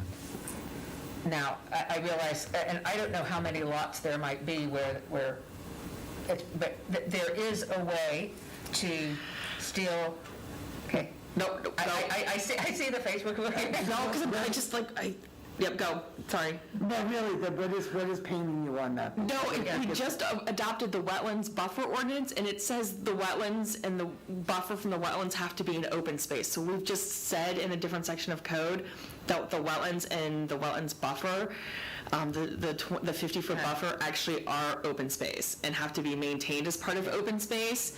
So that's where we then could just adopted something that increase the size of open space that's required. Yeah. But we're talking about areas.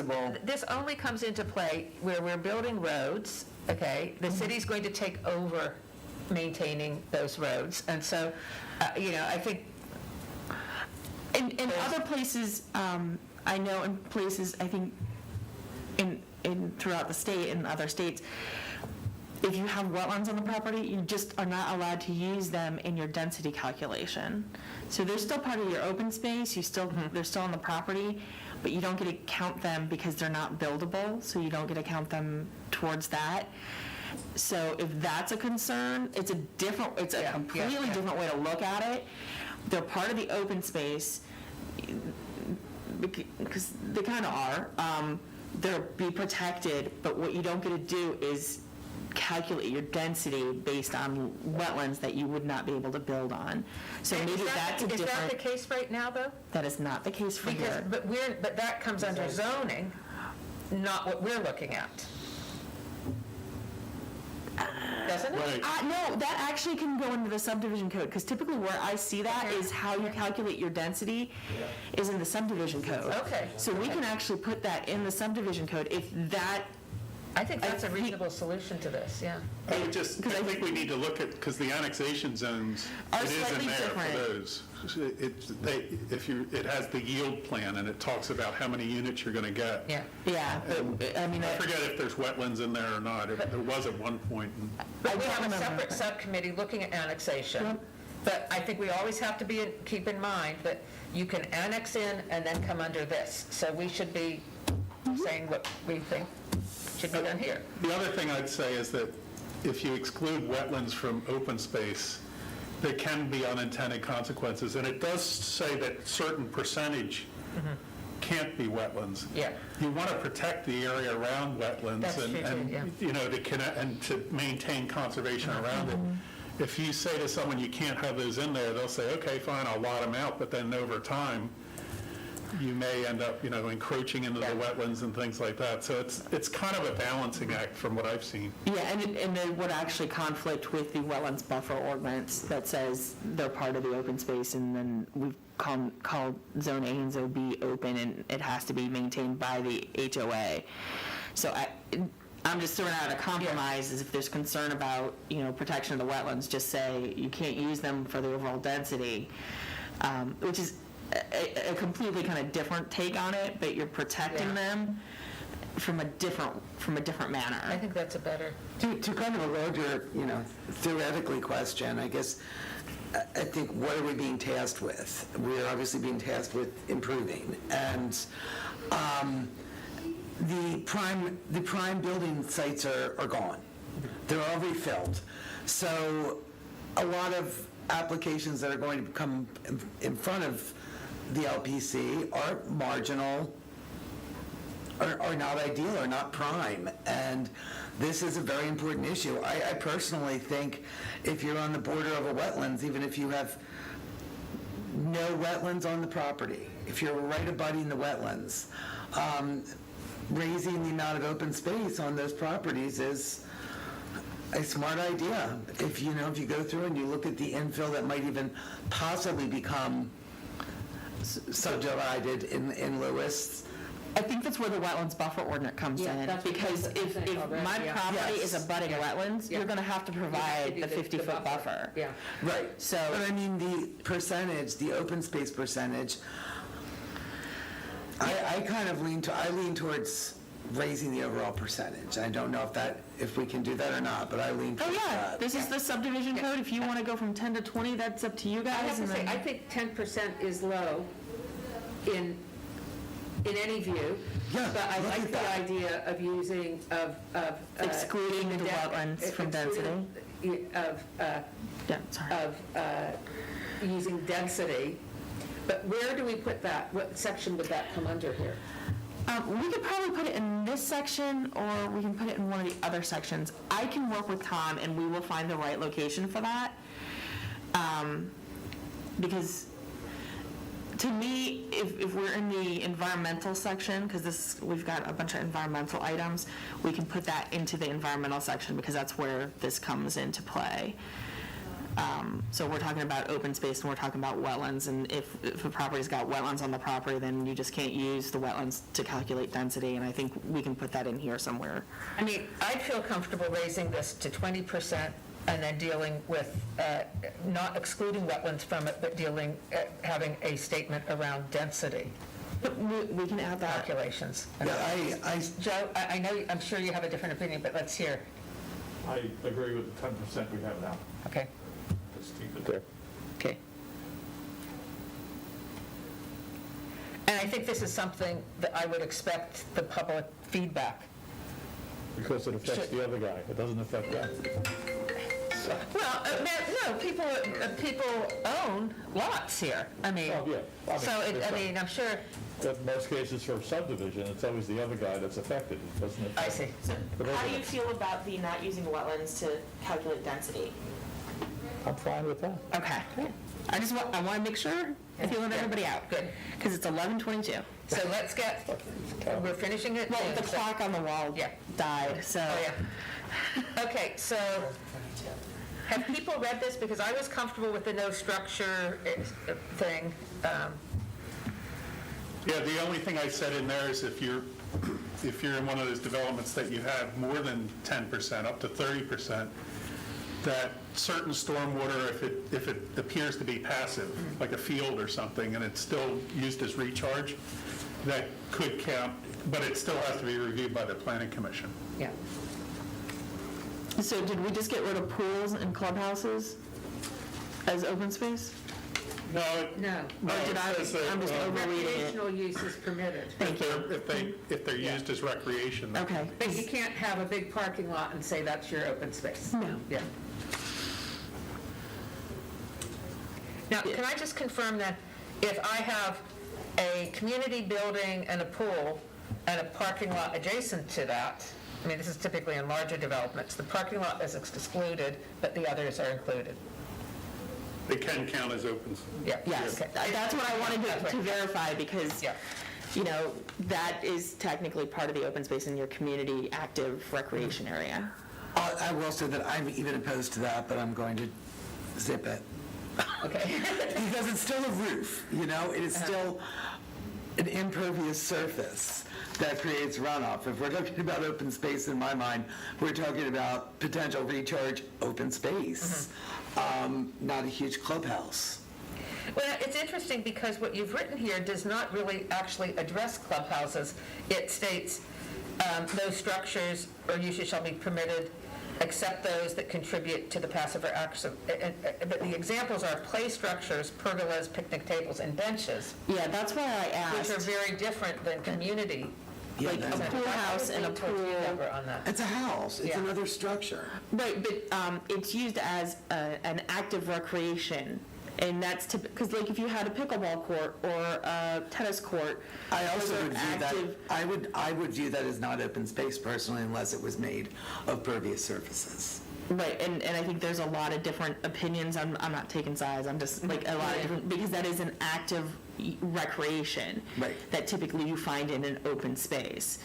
Because there's the annexation's been having this discussion between active and passive, you know, about the differences. But, you know, citizens in Lewis have said with some of the open space areas that we've had, they've strongly weighed in, like Great March Park, that they want it to be passive recreational space, not Correct. active Yeah, and recreational space. yes. So what would make this more applicable to Lewis? Do you think that, I think we just need to work on like adding like pools and the clubhouses to, because those are, in the such as representative? yes. But your argument, Deborah, is that they shouldn't be included in there, that something that is an actual structure with a roof is. A building is not, it's not Now, open those space. things would still come under the rules in terms of permeability, though, so.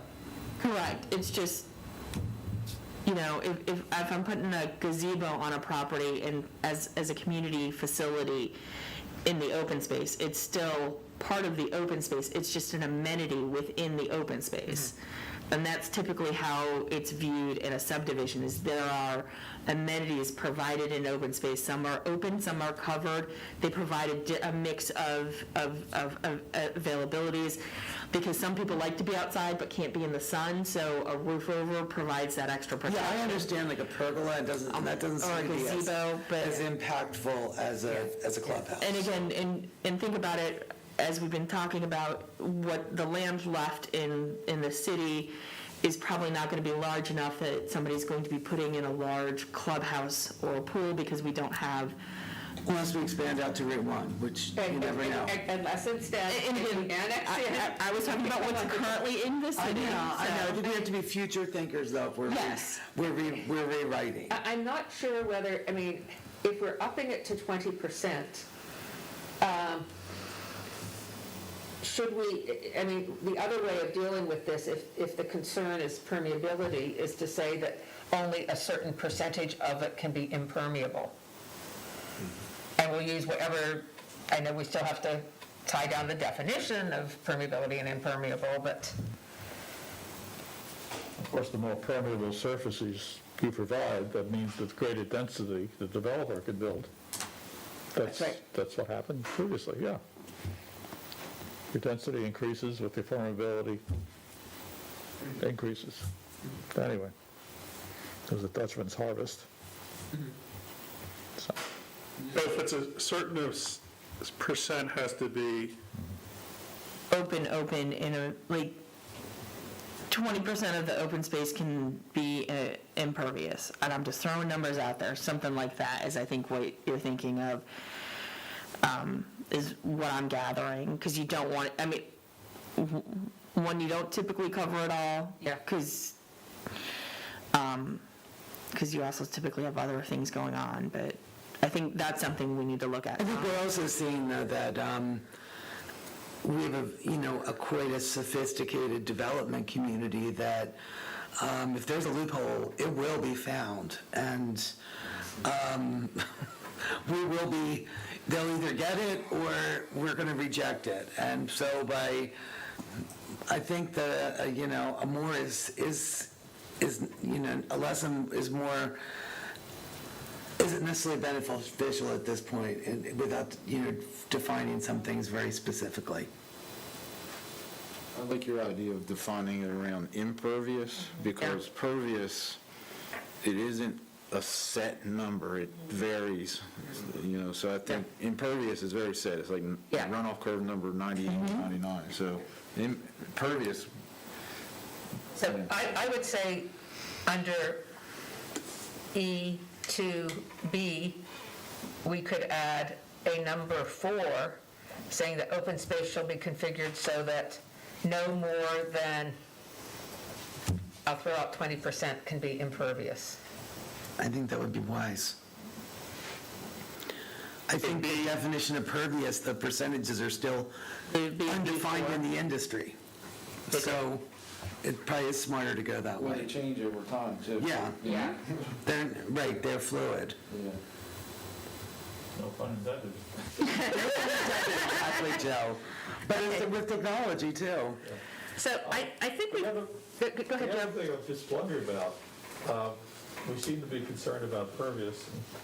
Is this only for the excellent recharge area, or other areas in the city that aren't in the excellent recharge area? This is holistic citywide. This is citywide. This is citywide because Yeah. this is the subdivision code, so this would apply to any and all major subdivisions throughout the city. Now, I don't want to shut down discussion if we have more than this, but if you have read the rest of this and have any other comments on it, I didn't have any on the rest of it. So we are saying that we're, do we need to vote to say we want to take it to 20%? I think we've got Yeah, have a vote, consensus, though, yeah. and then, because we haven't taken any votes, we've just got to Okay. then Yeah. make the changes, and we go back Yeah. and make the changes, and So we're You'll finally vote to recommend. the the entire whole thing. thing, yeah. So we have 20% for open space. We have no more than 20% can be impermeable, and we have to come a guideline in terms of density. For, you can't use the wetlands to calculate your overall density. And Janelle, are you doing that? Yep, and I'll get that to, yep, I've got it started. Is that in this section or a different section? It's going to be in this section. Yes. Yeah, it's already in there, we can just adjust Yeah, it. it's just playing with it. Yeah. Okay. So shall we move on, looking at the clock, to streets? Streets.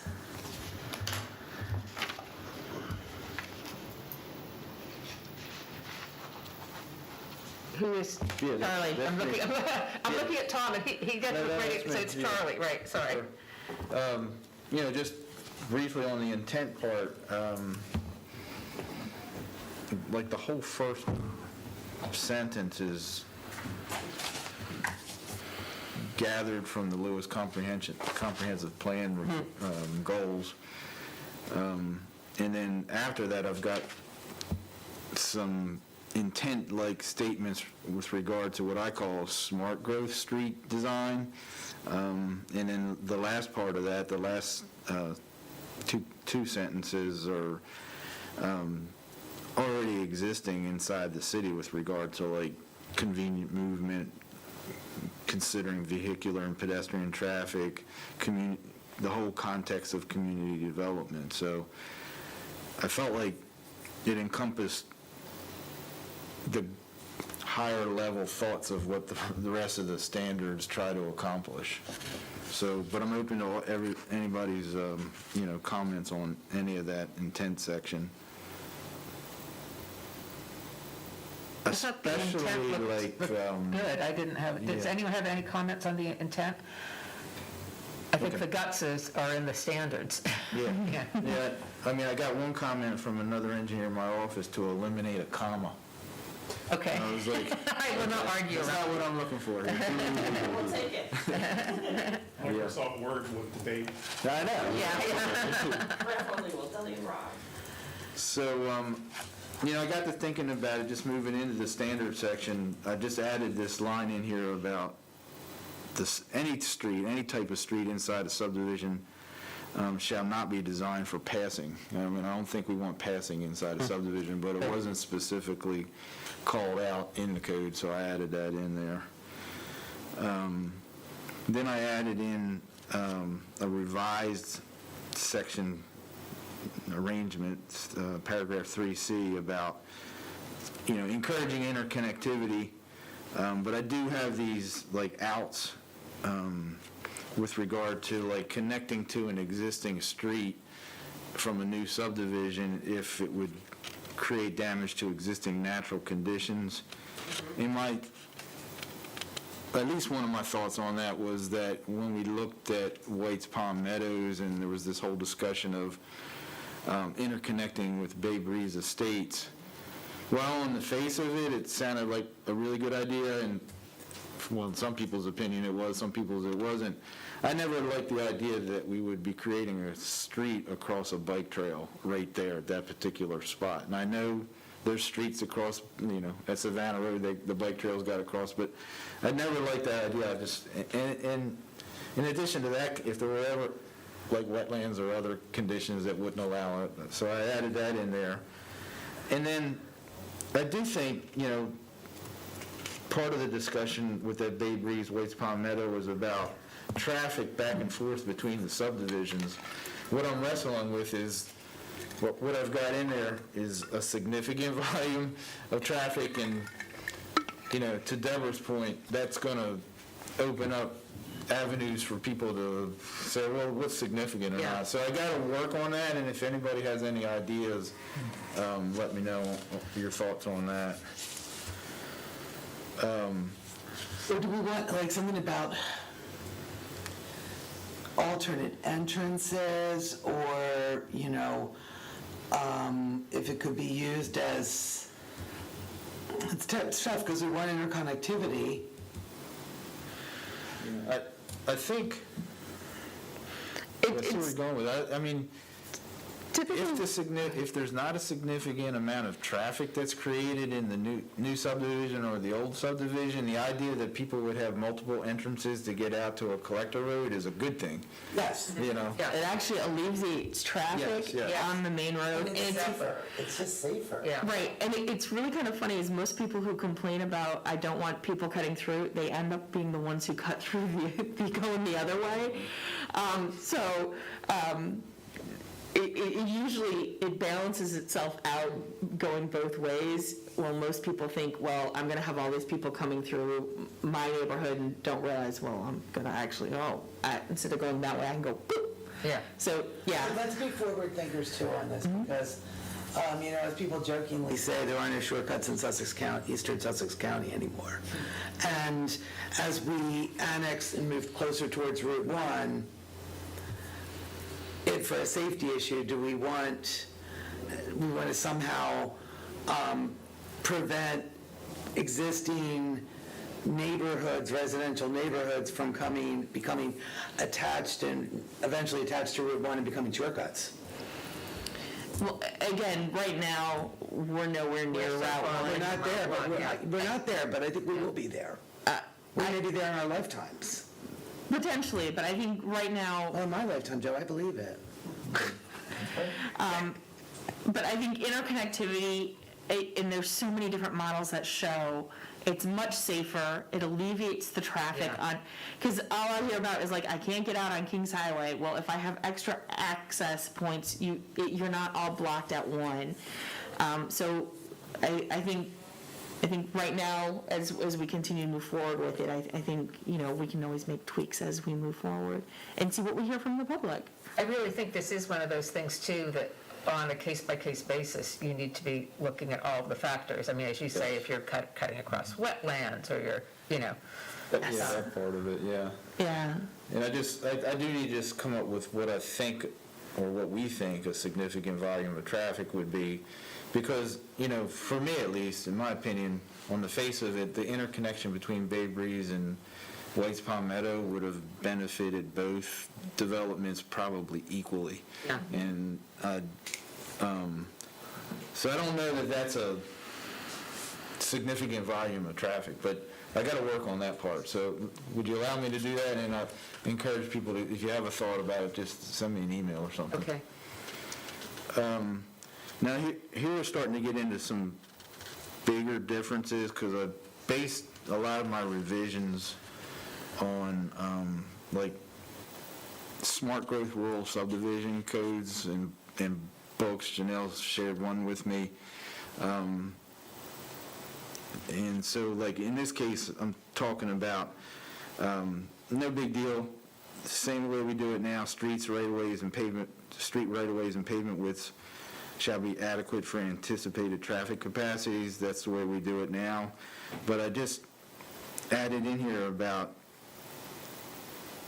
the right-of-way width itself would be based on the approved pavement width, curb and gutter, but then I added in 8-foot planting areas on both sides of the street, along with the 5-foot wide concrete sidewalks on both sides of the street, which are already required. But the big difference is the 8-foot planting areas, because through the years, we get stuck with anything from 12 inches to 3 feet. You know, when I read through books like I was just talking about and other, 8 feet is what you need to have a really healthy tree stand. Is that for the street trees? Yeah. Okay. Or really any kind of vegetation. Okay. The way we're doing it now is just, it doesn't even look nice in my opinion, plus it just creates this maintenance headache of like who's cutting the grass and you gotta have a lawnmower just the right size or whatever, And there's also a utility right away too in there. That's right. Oftentimes, yeah. Bus up driveways and Yeah. sidewalks. Okay. So I didn't know whether, I felt comfortable with that. I don't know how other people feel, but, I figure we're talking about new subdivisions coming down the pike, so we can, it's not, yeah. we're not Yeah. gonna go back and change up the existing ones, but we Yeah. can certainly get into, and so that played out in the chart that's, on the next page, the second page, where there's no big difference in the actual number 1s, 2s, and 3s of the chart, residential streets, secondary streets, and main thoroughfares.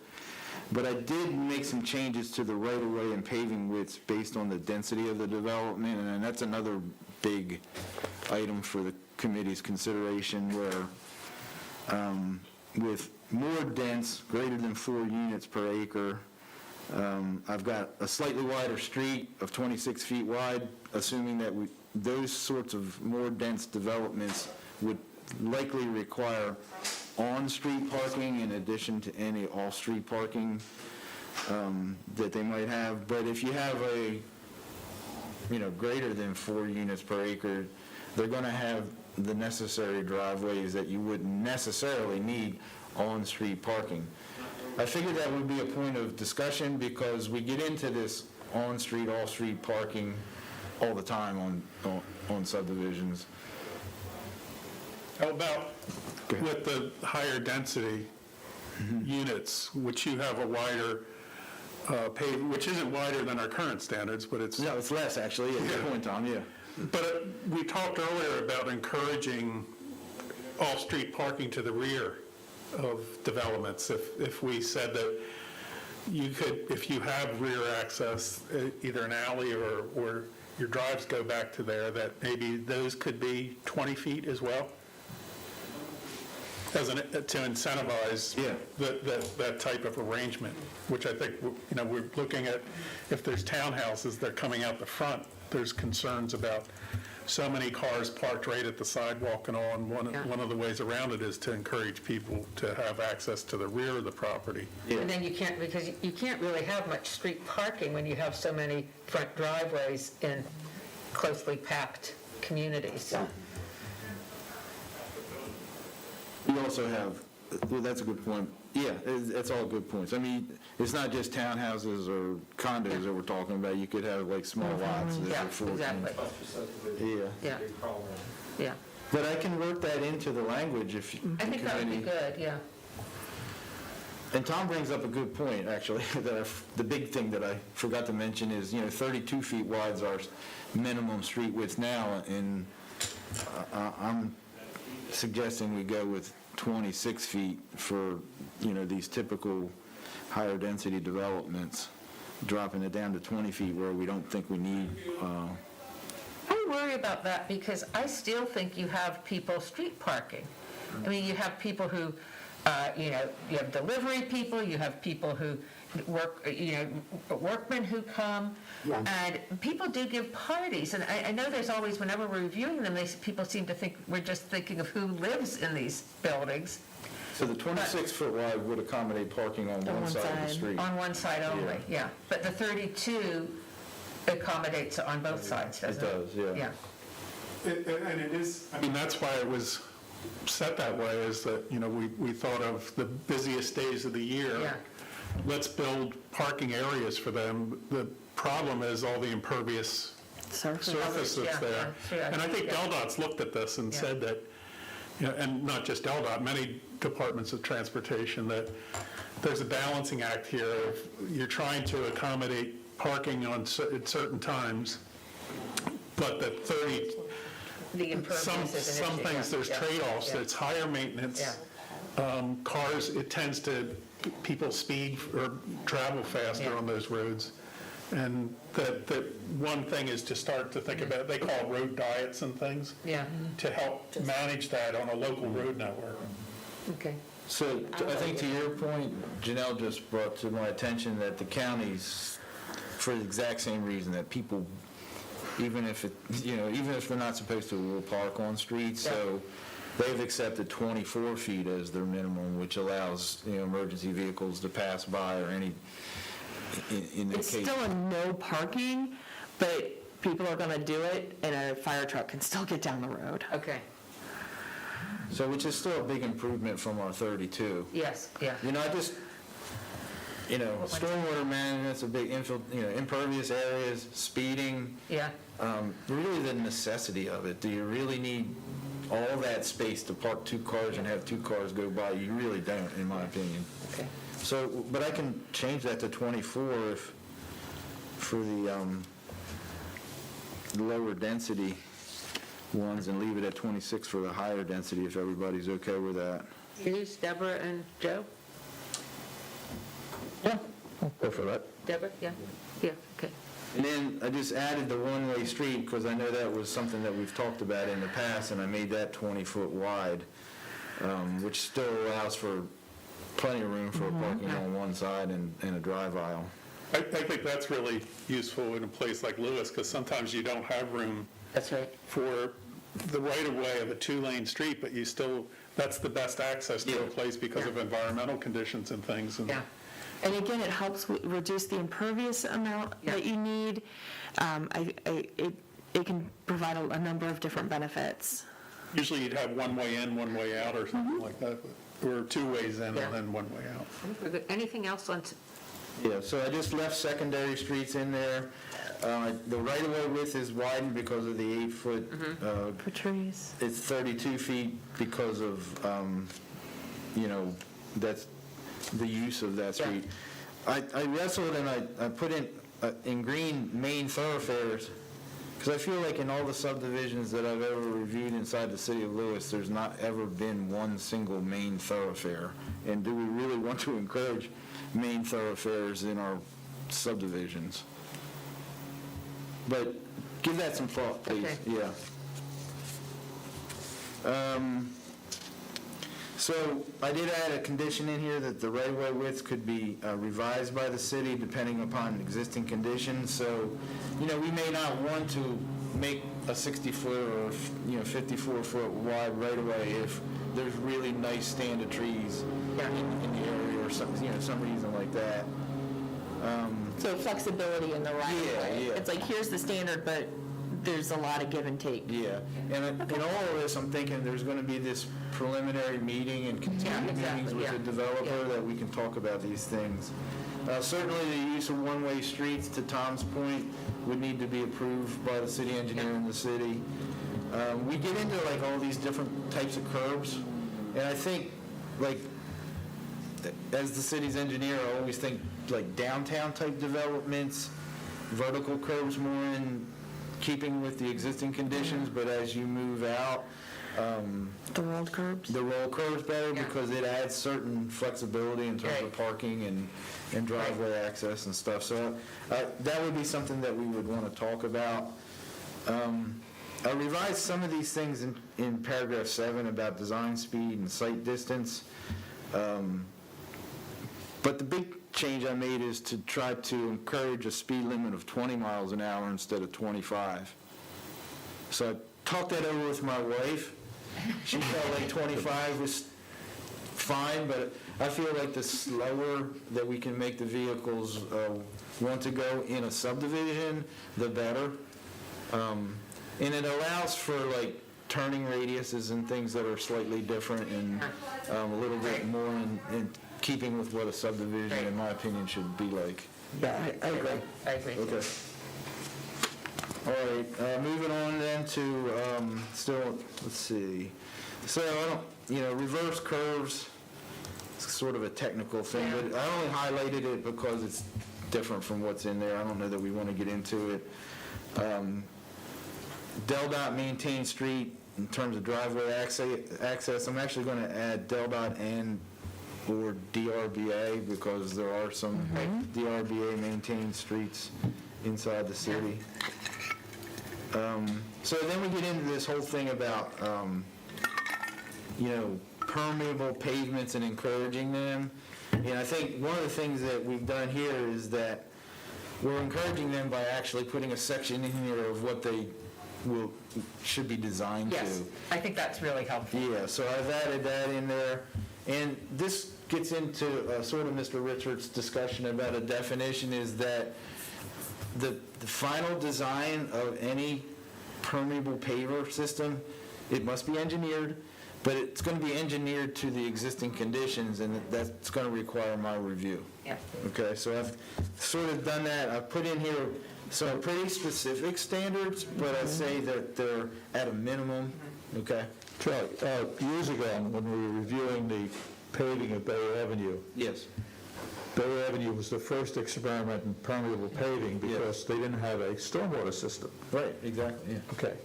Now, I thought one would replace the other, but you're saying a stormwater system plus permeable paving, isn't that totally overkill? No. You want Because you both. have a permeable paver system that reduces the size of your stormwater management system. But what about the maintenance involved with the permeable pavers, the pavement? Well, I mean, who does that? The HOA? Who vacuums the street? The city The does. city, they would be taken over by the city, so it would become part of the city's responsibility like they are, like the existing. And the city does have vacuums now. Yeah, Yeah. we do have equipment, and I think as Charlie's mentioned in different meetings is not every street can be permeable. Yeah. Because of just the way it functions. So we can't convert every city street to a permeable street because the soils aren't there. Yeah, and I addressed that up at the top of that section about, and that would be early on in the process, is that they would have to provide us with an infiltration test of the area of the streets once it's laid out, and we can then determine whether it's even a candidate for it before we get into all the specific details of it. Now, I'm looking at our time. Yeah. And anything else, Yeah, let me Charlie, on the check. highlights of it? Let me see if there's anything huge in here. I think we've all read it. Yeah, I've encouraged you guys to give Other- me any comments on the cul-de-sac T-turnaround and turning loops, Okay. because some of that's a little different. How about this? 3- and 4-way street intersections shall have stop signs from every intersecting street all way. Yeah. Okay. Yes, please. Okay. I think that's about it. The guidelines on the last page, they are exactly that, guidelines, and that falls more into the discussion we had at the beginning of this meeting of where they're going to end up. Now, before we end this meeting, I want to make sure that we have a date for our next meeting, and I want to go over what each person has taken on to do. So the earliest we could have our next meeting is next Friday. Correct, because I have to have 7 days to post the agenda. Yes, Friday the 22nd. Friday the 22nd. Is that good for people? Good for me. Okay. I have an 11. At 10? 10, 11, are we going? And I've got 1:30 to 2:30. You're not available? 1:30 to 2:30. Okay. So it's not looking good for the 22nd. Well, what's 3 o'clock like on Friday? I'll be in a special meeting in Rehoboth. I have something until 3:30. What was 9 a.m. like on Friday? I could do 9 a.m. for an hour, in about 45 minutes. Okay. Yeah, we can do, That works for me. 9 a.m.? Would it be all right if I'm remote? If you're, yeah, fine. Okay. Yeah, we have Zoom, so. So 9 a.m. Friday the 22nd, we are meeting. And I want to go through what people, because we want to have our final draft of as many things as possible. When I say final, we're still going to look them over, and, you know, it's not. So Charlie, I have you down for doing Article 3, 21 to 24, Article 4, 26.30, Article 4, 26.32. And then Tom, I have you down for Article, I'll type these up too, okay? Article 1, 6, Article 3, 18 through 20, Article 4, 26.A, which is general conditions, Article 4, 26C, landscaping, and D, lighting. And I think we talked a little bit, just like minor revisions to streets, so. And then Article 426C, I already said that one. Oh, sorry. Then Janelle and Glenn on Article 425. Janelle for the flow chart. And then Article 426C, we still need to connect with Parks and Rec. yes. Which I think, based on just some of the things Charlie's mentioned for streets, will actually go to them as well. Now, I have to say, after doing this, I'm feeling more comfortable with setting this public meeting for November 23rd at 10 a.m.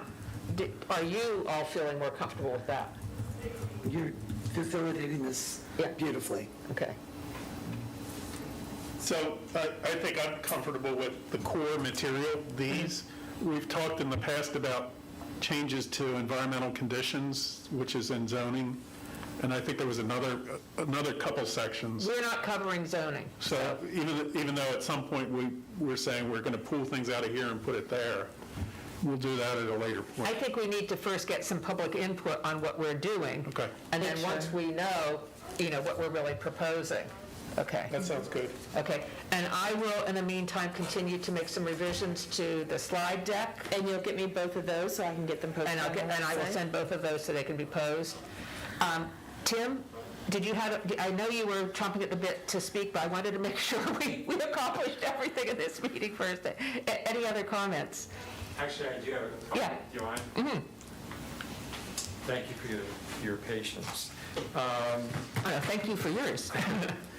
A couple things. I'm going to ask that we kind of rewind from towards the beginning of the meeting. I want to touch on a couple of things that were said. And this is going to come at you in no particular order.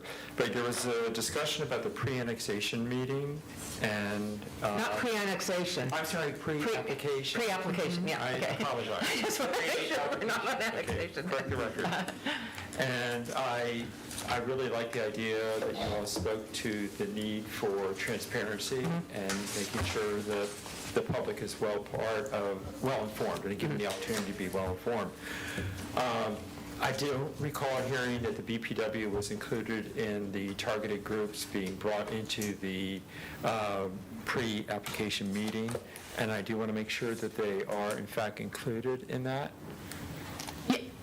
And the other thing I will ask, is another question that I'll ask, is it has to do with the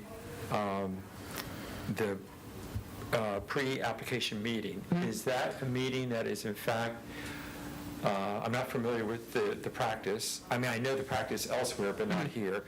Are these meetings recorded? No. Are they, okay, so they're not recorded. They're not public meetings. Correct. No, they're not. And this is an opportunity for the applicant to make a presentation of what their plan, their vision is. Is that correct?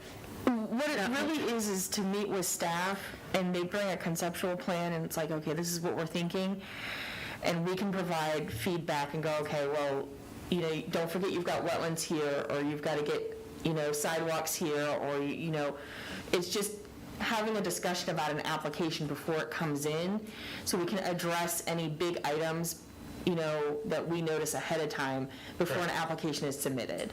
And I can appreciate the value there, okay, I get that part of it.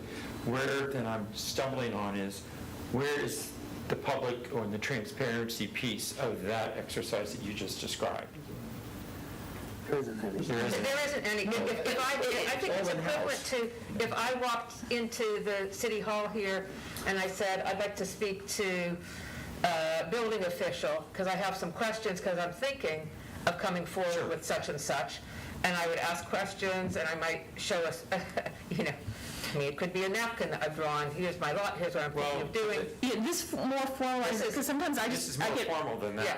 Well, and again, I get people who call me all the time, and it's like, well, I want to do this, this, and this. I've got somebody who wants to talk today about a process. People just call and ask questions. This is just getting a step before an application gets submitted to come in. Now, I apologize, I want to go back before we end this meeting. Do you want to schedule the next meeting after that? Yes, So we're we not did, stuck we on did. Fridays? Yes. I apologize, I'm interrupting, but I want to make sure, because if we're meeting on the 22nd, I don't, because then we're stuck on Fridays for a while. So if we want to schedule the next week out, which is the week of the 25th, is there a day you want to meet there? It has to be after the 27th then, right? No. Oh, no, we'll have the 7 days now. Okay, that's a good idea. Okay, Because if we gotcha. schedule it today, you can pick Monday through Friday. But if we schedule it next Friday, I'm stuck. Not Friday is the best time for me. So, Wednesday or Thursday? Yeah. both are open in the mornings. This is October. We're looking at the 27th and 28th. Yeah, 29th, we're going to be in How Costco. about Wednesday, the 7th? 27th? What How is that time? for people? It's not good for me. That's not good for you? Charlie's- Is the 28th better for you, Charlie? No, because I've got a Monroe Avenue, Railroad Avenue progress meeting. What is the 26th? I mean, I could do it in the afternoon. Okay. On the 28th? Yeah, like 1:30 or so. And that's the Thursday, right? Yeah. Okay, we'll have about an hour if we do it at 1. Because there's a staff meeting at 2. Okay. So the 28th at 1 o'clock? Yep. Okay. Okay. Sorry, I just wanted to make sure we got that scheduled, because I know if we're going to stay on top of this, I don't want to have to, I want to be able to get these out I ahead of really time. appreciate that, because I think some of those sections I might not have done by next Friday, because we got a big capital project thing on Thursday, and I got a couple other things that are hanging, but I'll have some of them, but not all of them. I'm hoping that, Tom, we will have sections 1, 2, and 3 locked down by our next meeting. And when do you want the comprehensive right? plan review? For the next meeting, okay. And I'm hoping that we, for the next meeting, will have the flow chart to compare. I will have the Okay. flow chart ready for next Okay. Friday. Yep. Because I think that will give us, So I apologize I interrupted, I just wanted to Yeah. make sure. yeah. Okay. Yeah, sorry, I just, I would say, from my experience, your points are well taken, that there's discussions Yeah. going on about an idea. But I've been in Janelle's position, you get calls all the time. Sure. And it's good to sit down with someone and go through this checklist Yep. and the process, and not make any decisions, but say, here's some things you need to look at. Otherwise, that all happens at the first public meeting, and then that usually, there's not much done at the first public meeting, because they didn't know about a lot of this stuff. Right. Yeah, and So I- my understanding is at this pre-meeting, there are no commitments being made by the city in terms of, because you don't have an application yet. And usually, And there cannot be, Yeah, because exactly. there I just understand, cannot be. Mike. I think that's your Exactly, yeah. concern, obviously. And the Yeah. confusion that was caused during this meeting was when the pre-application meeting was described with the term of transparency, because that would suggest in my mind that there is possibly a record being created and possibly, I actually don't remember, maybe we used the, I thought it's more to help an applicant understand what they need to And the do. process. Not maybe transparency of the process and explaining it to them, but this is not talking about public transparency. Yeah. No, Okay, it's not. Yeah, yeah, Okay, yeah. I just wanted that Yeah, clarification. that's a good question, that's a good Okay, question. let me move on, please. But is he leaving? Yeah, he's got to go. Sorry. Yeah, sorry, we had a hard stop at noon, so, yeah. Well, I'll throw this out because it was a question for Glenn. I'll hold it. I'll send it to him privately. Could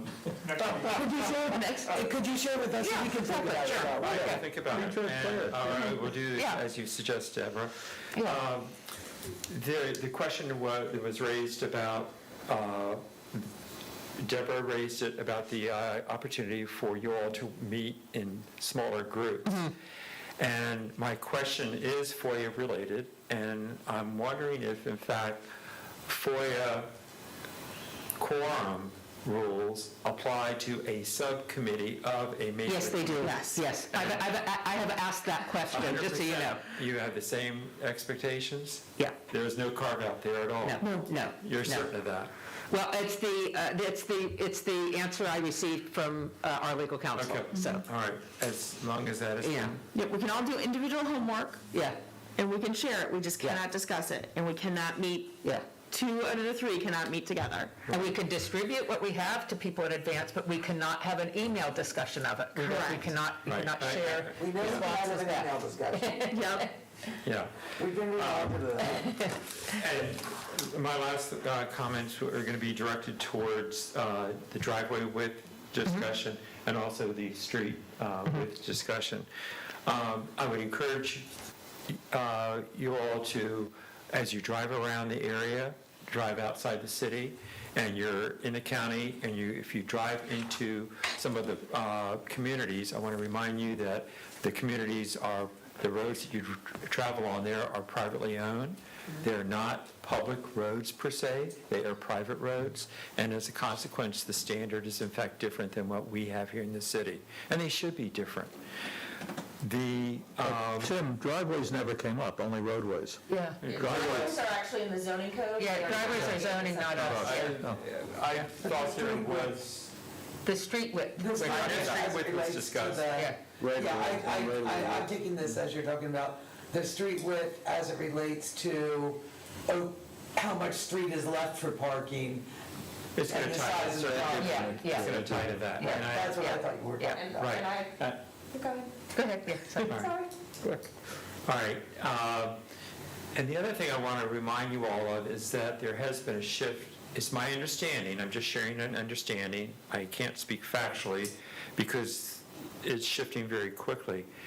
In the past, the practice for the 50-foot practice of a 50-foot right-of-way was tied to not only the city's needs for its right-of-way for public access, but to provide for utility access as well. The BPW apparently is adopting a more, they're moving into the use of easements rather than riding along the city right-of-way. And as a consequence, that is impactful to what the city's needs are going to be in the future in these communities where we might not need that 50-foot right-of-way. And then in addition, the easement that the BPW would acquire could be within that right-of-way, but it also might fall outside that right-of-way. So that just needs to be addressed and considered. I would suggest that you explore that conversation with BPW. And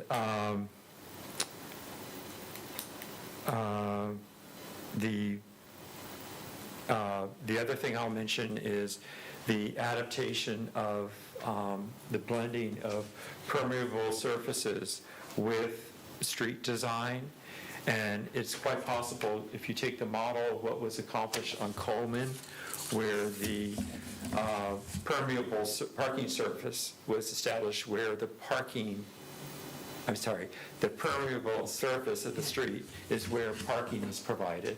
If you take that model and apply it to subdivisions, you'd have the dual purpose of creating the benefit of permeable surface in the street itself, but also it could be used as a delineation for curb parking for street parking, and that could be very beneficial. Just something for you all to think about. Thank you. Thank you very much. Okay, I think we're ready to have a motion to adjourn? So moved? Okay. Deborah, you've seconded it? I seconded it, yes. All in favor? We're adjourned. Good. Thank you. Thank you. Okay. I think we made